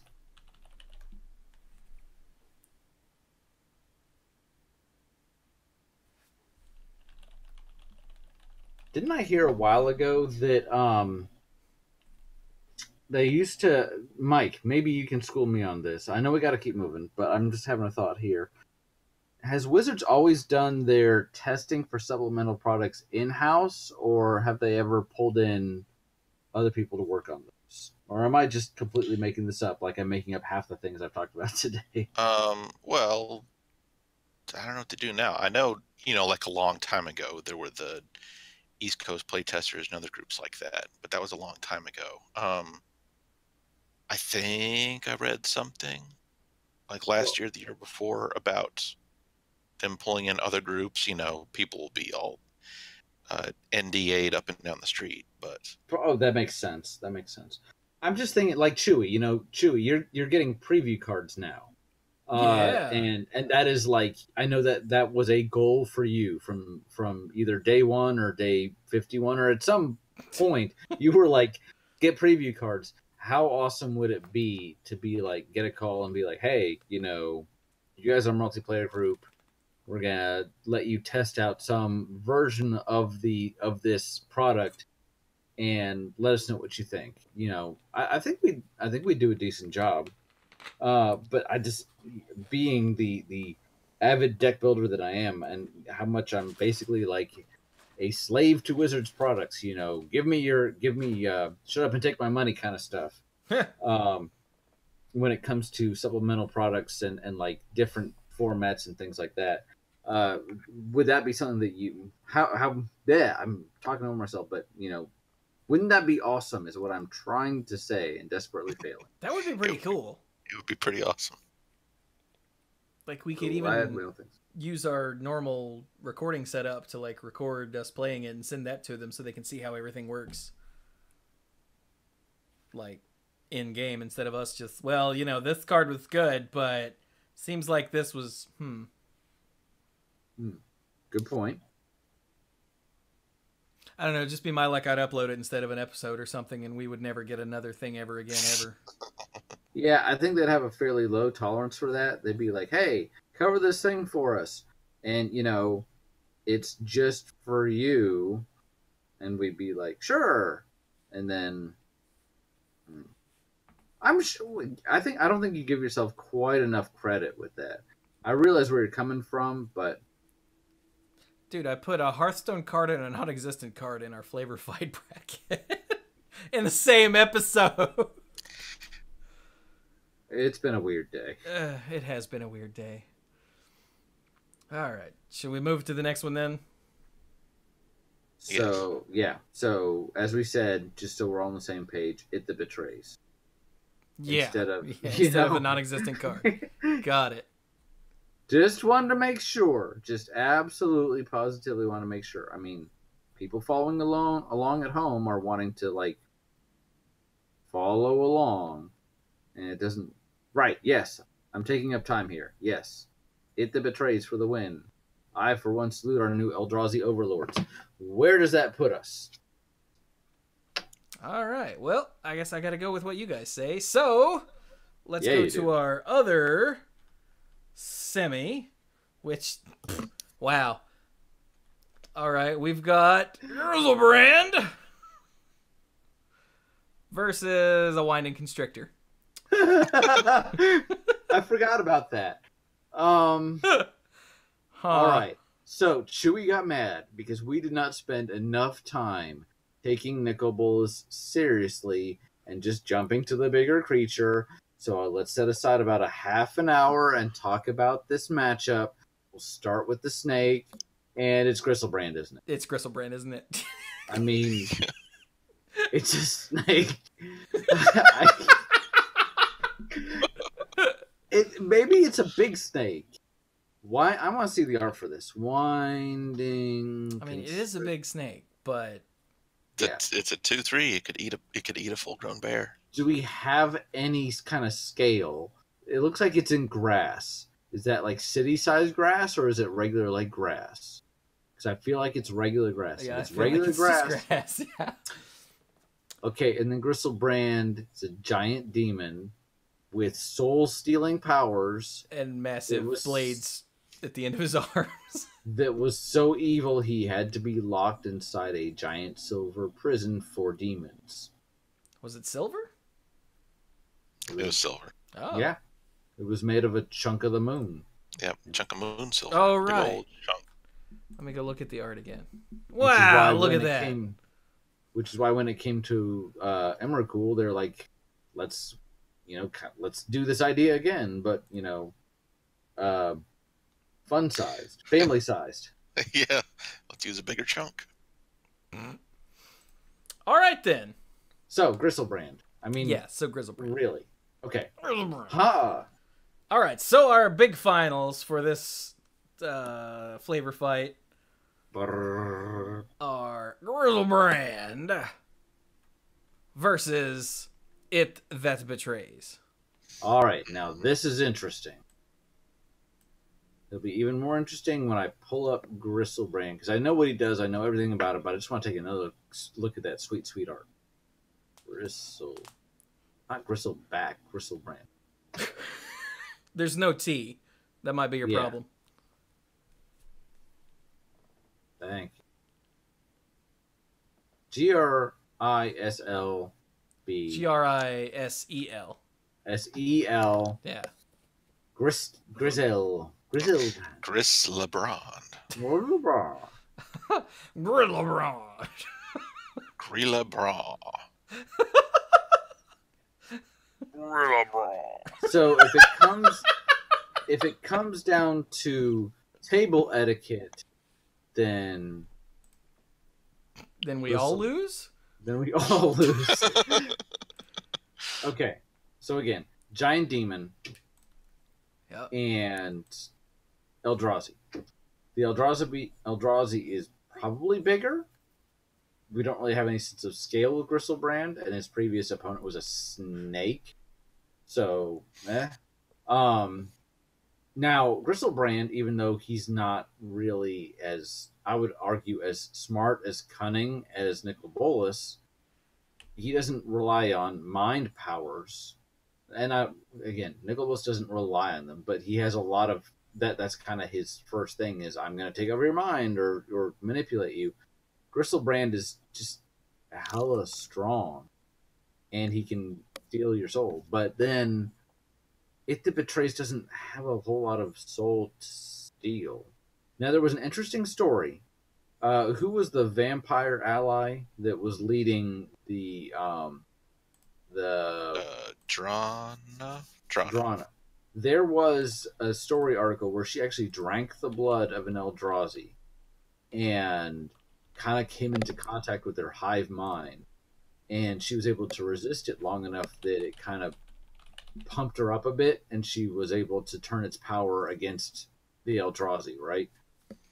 Yeah, and I think there was also something in those stories that said that the vampiric curse on Zendikar started with like some kind of Ulamog influence. Yes, on their that's line. correct.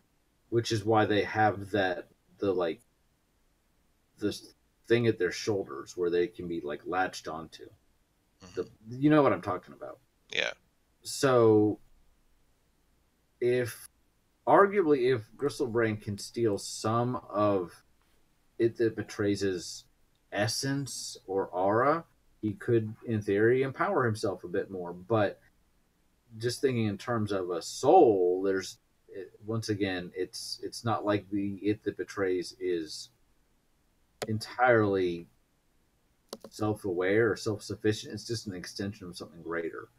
So I'm going to let somebody smarter than me do some talking for a while. So either of you, give me your thoughts.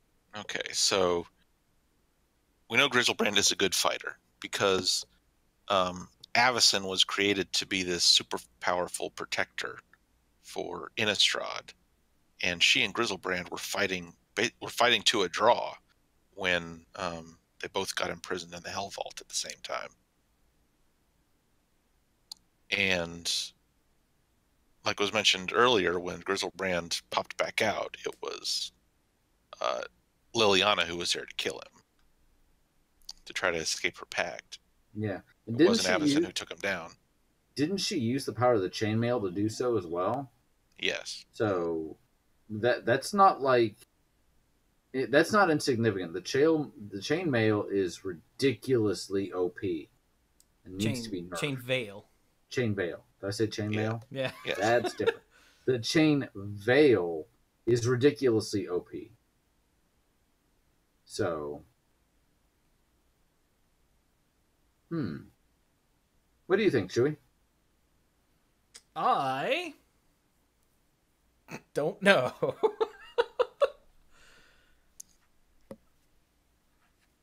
I really don't. Like, if a newly sparked Nicol Bolas couldn't take down an Eldrazi not quite Titan, yeah. I don't know about my boy Gris LeBron here. GB to his friends. He doesn't. The big thing, the big thing for me for Nicol Bolas not being able to make it was because he was still relatively young for a dragon, even at that point, and completely new at being a planeswalker. Yeah, and he had some fighting experience, but not a whole lot. He just didn't have the. He didn't have the. For me, Nicol Bolas at that time wouldn't have had. Yeah, he wouldn't have had the skill set. He wouldn't have had the wisdom. He wouldn't have had the, combat experience. He hasn't gained enough levels yet. He needs to grind some more. Oh, the Betrays was a gear gate. I don't know the reference. Gear gate is a place put there to see if you can win, if your gear and levels and whatnot are high enough yet. Oh, okay. Is that okay? I had not heard that phrase before. No, I don't think I'd heard that either. Basically, a difficulty spike. Hey, you need to stop now and grind. Yeah, if you can't get past this, then you're not getting past anything after this. So, we've all seen that, but I'd never heard that phrase before. I think it's mostly an MMO phrase, but I have snatched it for use in places like. I think I've used it in Super Metroid, and I used it in the Batman Arkham games. Because, you can't get across there because you need the bat zipline thing, and you don't get that until later, so you can't get across there. So it's a gear gate because you don't have the right gear in the literal sense. Right. Okay. There's a company called Geargate, so. I wonder if they've ever worked with Buzzco. Maybe. I mean, Chewie does have a good point, though. That the matchup is somewhat similar. We've got a, relatively decent sized but not giant creature that flies and a giant Eldrazi. Nicol Bolas was just brimming over with pre-mending planeswalker power. That was a weird phrase. And Griselbrand doesn't have that advantage, but he's more likely to operate on, sheer, muscle and force. And if he's, let's say it's a battle of attrition, if we interpret lifelink to be, stealing essence, stealing part of a soul or whatever to keep himself healthy, as they're both wearing each other down, Griselbrand is kind of, keeping himself up in a way that Nicol Bolas really couldn't, at least not yet.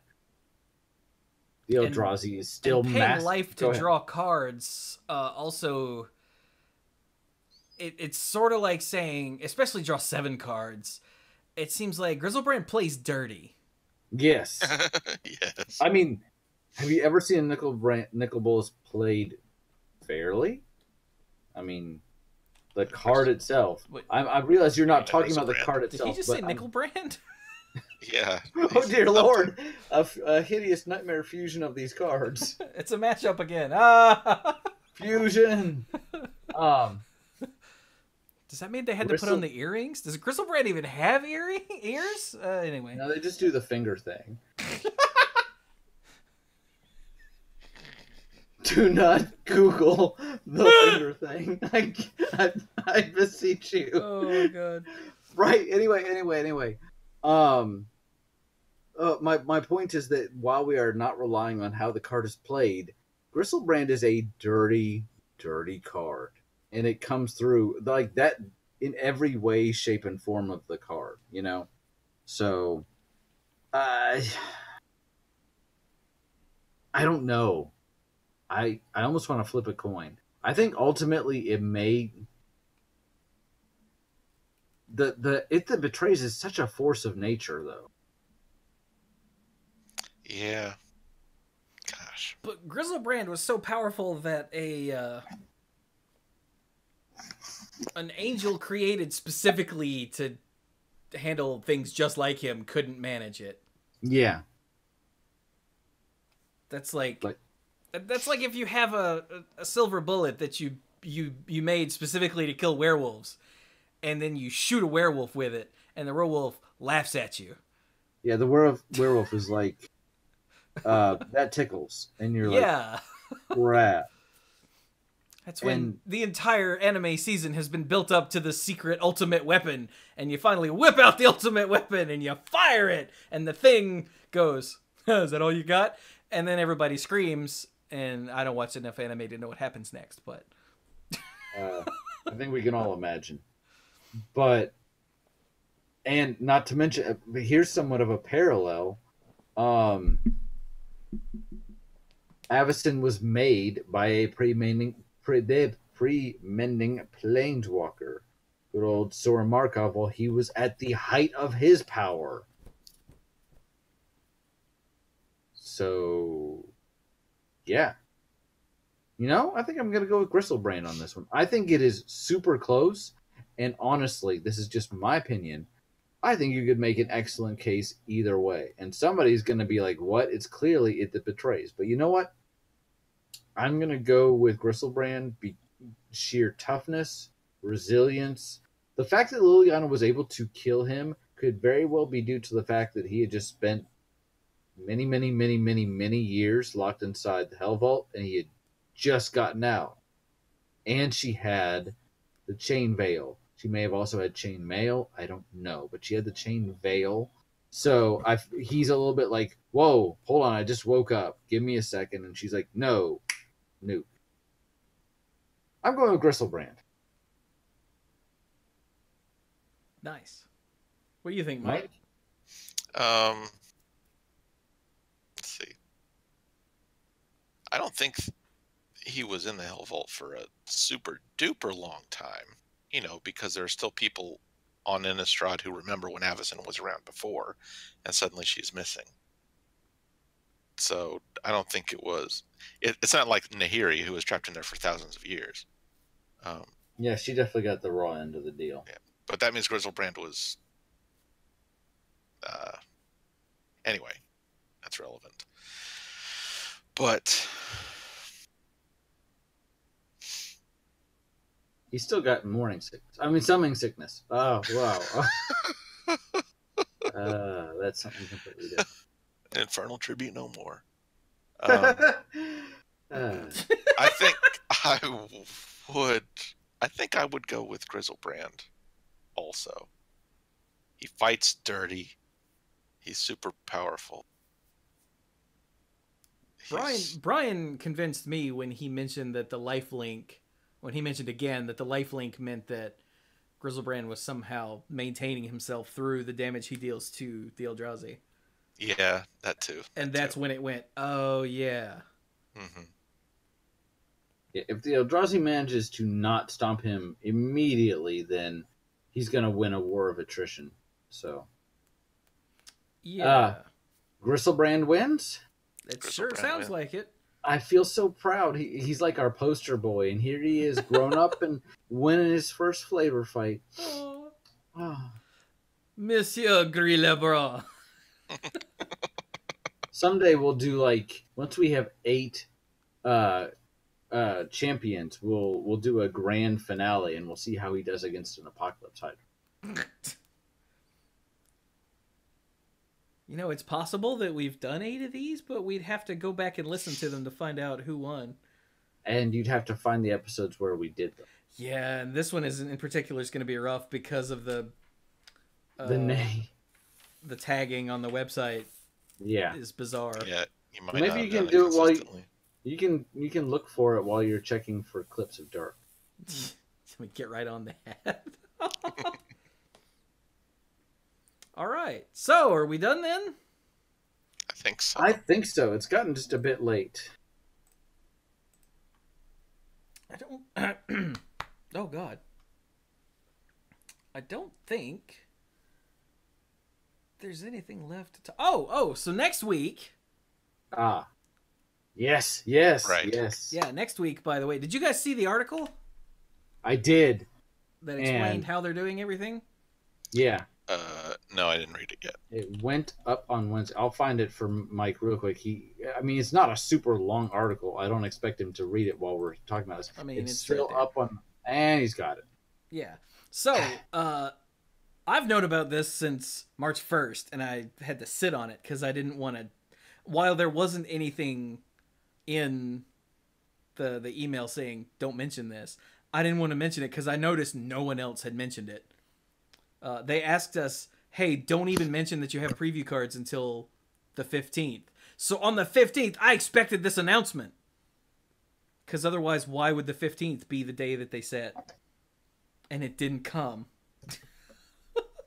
And I was like, but it's this, wow, this is all screwed up. There we go. The War of the Spark preview season will tell a story. The way they're doing previews for War of the Spark is unlike anything they've done before. Every card is getting previewed, and I don't mean on the last day they'll dump the other half of the set. No.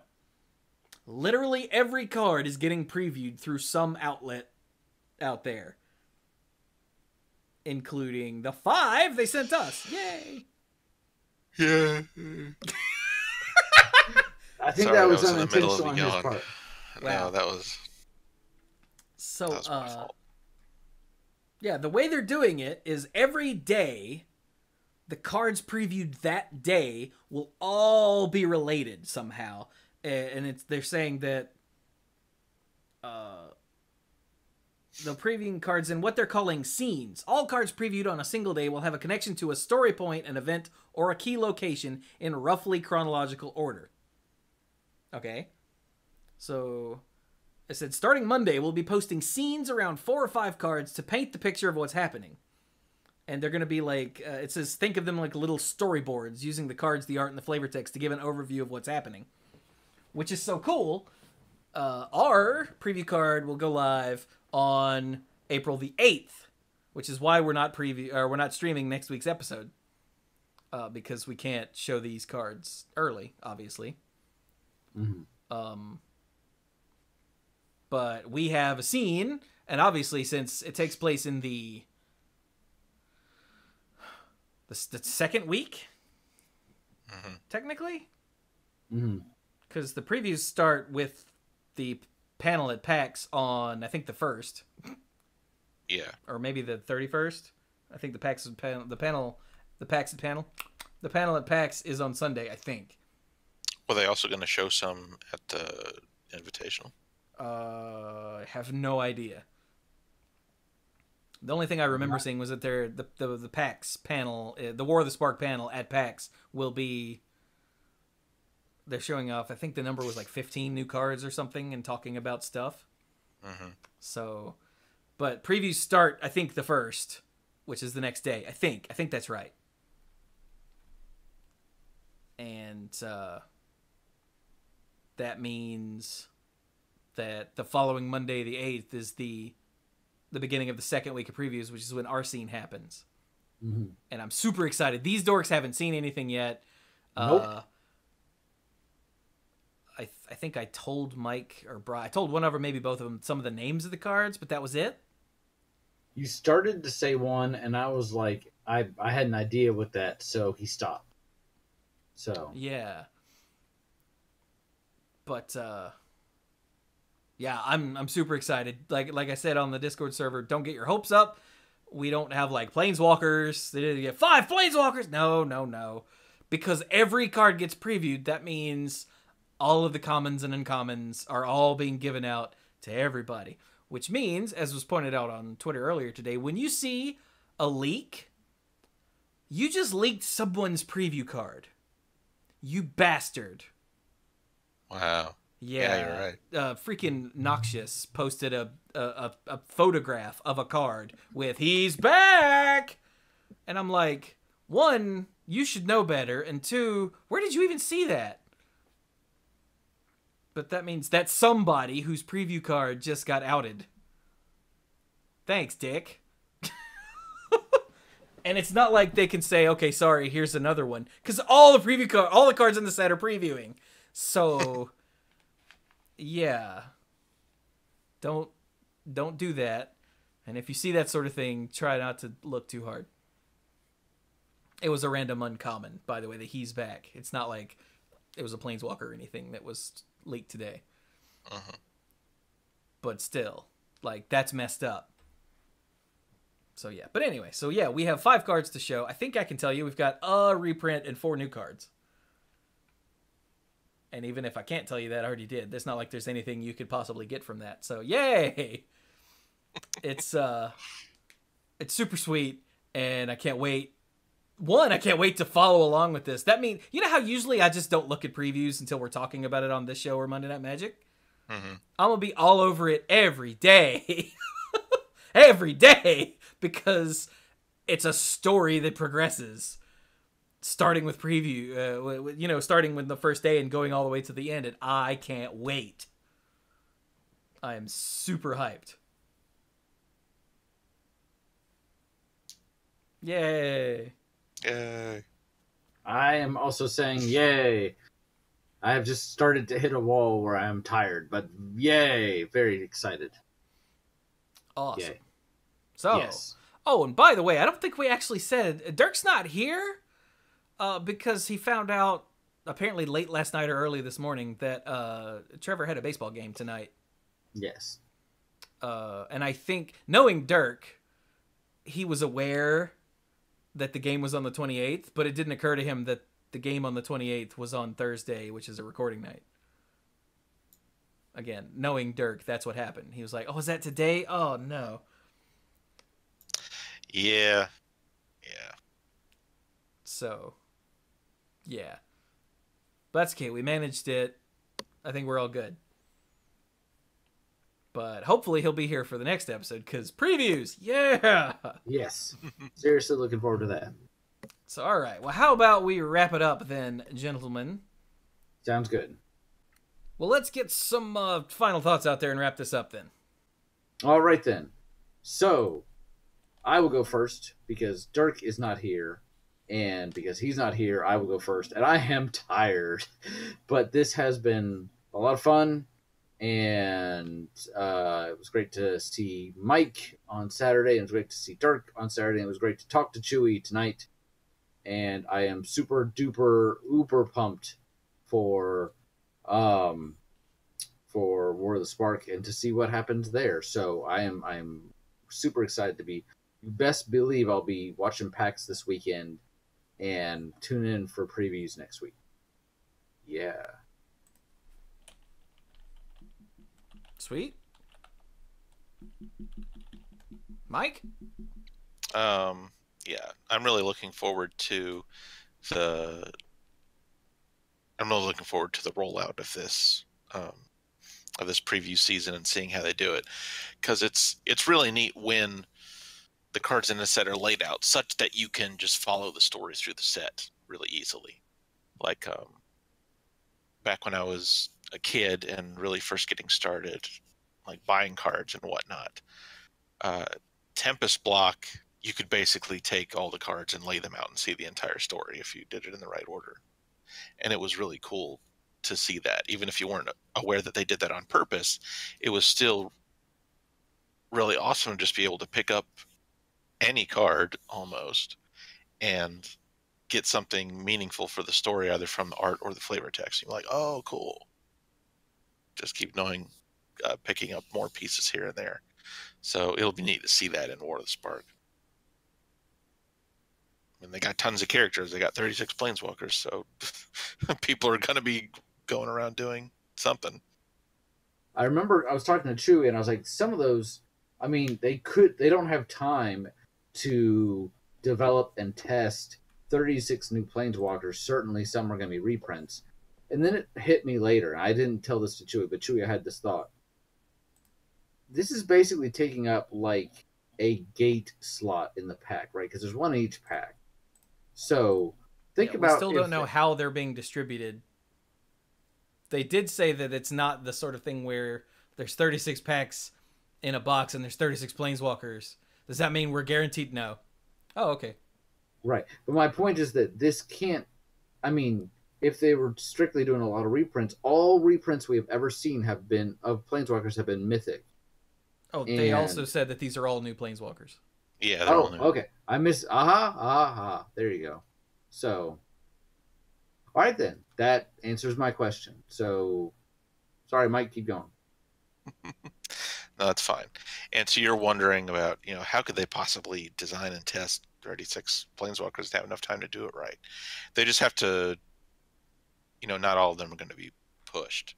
Yeah. Most of them are going to be purposely safe, like the Planeswalker deck cards. Yeah. Very good analogy. Yes. There are rumblings that it's possible we could have rare and even uncommon Planeswalkers. We had a nice long discussion about that on Monday Night Magic, where personally I hope that's not the case.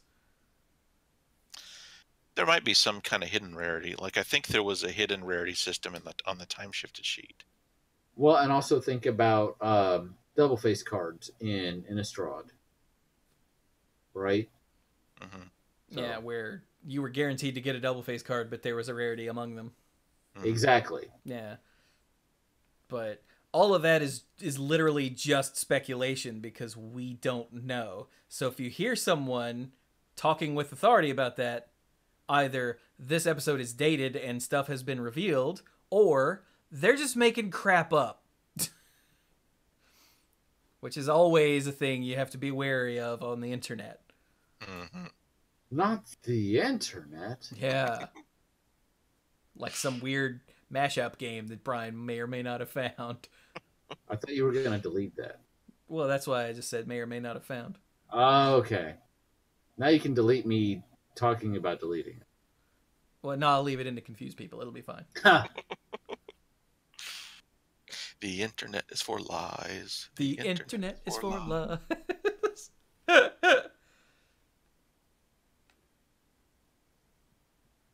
Nice.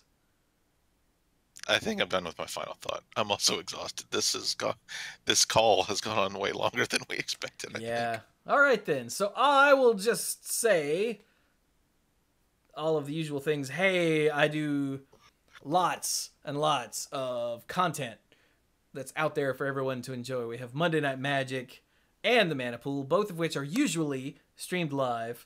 We had issues tonight. I don't know what the hell's going on really. And next week we can't because of the preview, obviously. But after that, we'll be back to live streaming Mana Pool episodes. Monday Night Magic is live streamed every week. We had just me and Clues this week because Bill, like I said, is in Japan. Being Bill. Also, I live stream usually 3 other nights a week besides the 2 podcasts. Right? Because 2 and 3 is 5, and I try to have 2 nights off camera. Yeah. I can math. Shut up. But I stream a variety of things right here on twitch.tv/themanapool. Last night I tried to stream Enter the Gungeon and had issues with my controller not being picked up properly by the game, which was really, really, really frustrating. And I tried to get Mike to drive over here so we could punch each other, and he was like, "Oh, I can't. I gotta work tomorrow." I'm fine. But yeah, usually it works, and I stream stuff. I've streamed some Hearthstone. Hey, Sunday, Mike and I are gonna hopefully stream a Hearthstone rotation thing where we talk about stuff that's rotating. So that's cool. Oh, I mentioned that earlier.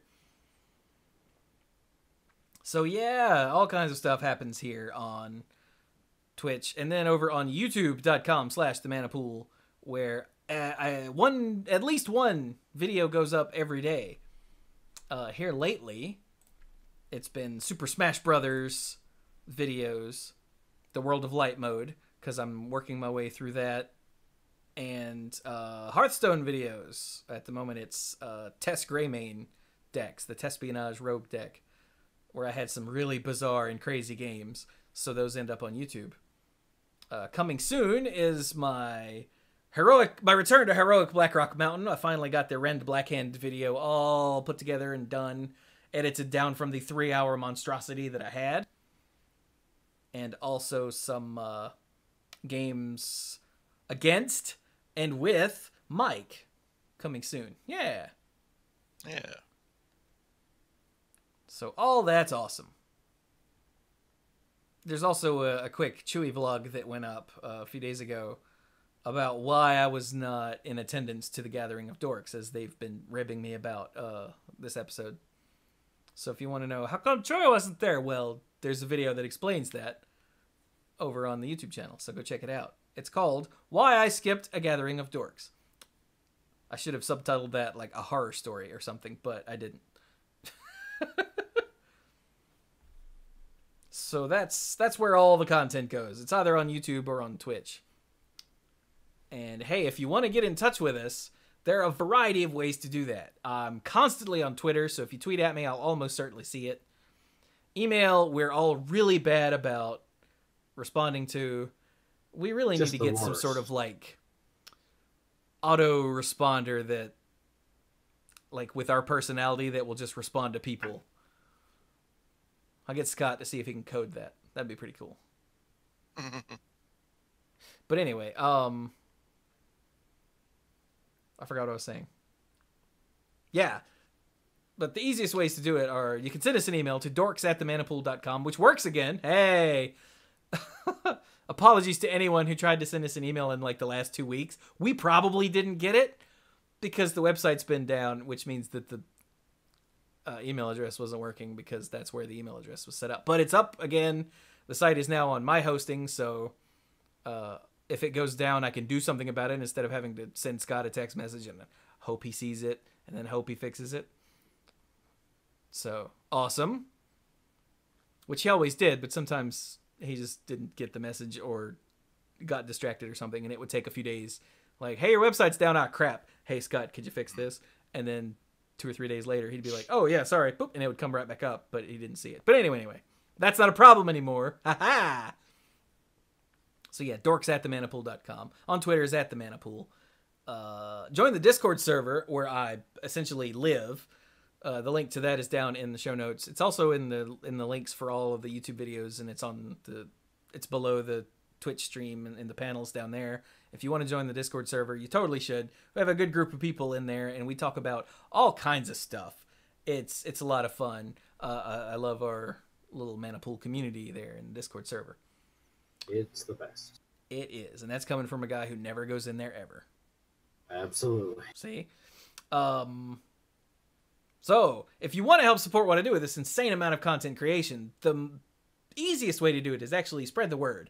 Word of mouth, links on social media or on Reddit or whatever is the best way to help us out that takes minimal effort of any sort. And that helps immensely. So, thank you all very much for any of you that do that. But the most direct way to help support this ridiculous amount of content creation is on patreon.com/themanapool, where you can become a lifeguard and get a variety of perks for your service, or for your effort. There we go. The uncommon lifeguards get a silver name in the Discord server to show off that you support us. And you get early access to YouTube videos and Manapool episodes. Not next week's because preview, so we can't send those out early. Sorry. The rare lifeguards get a gold name in the Discord server. Ooh. The early access and the odds and ends, all the stuff recorded before and after both Monday Night Magic and the Manapool that is uncensored and unfiltered and generally unsafe for consumption. And it's got anything from us setting up what we're going to do on the episode to just discussing our personal lives and whatever, to talking about nerdy things, to just whatever. Like, if you want to know what all was going on before this episode, then there you go. That's how you find out.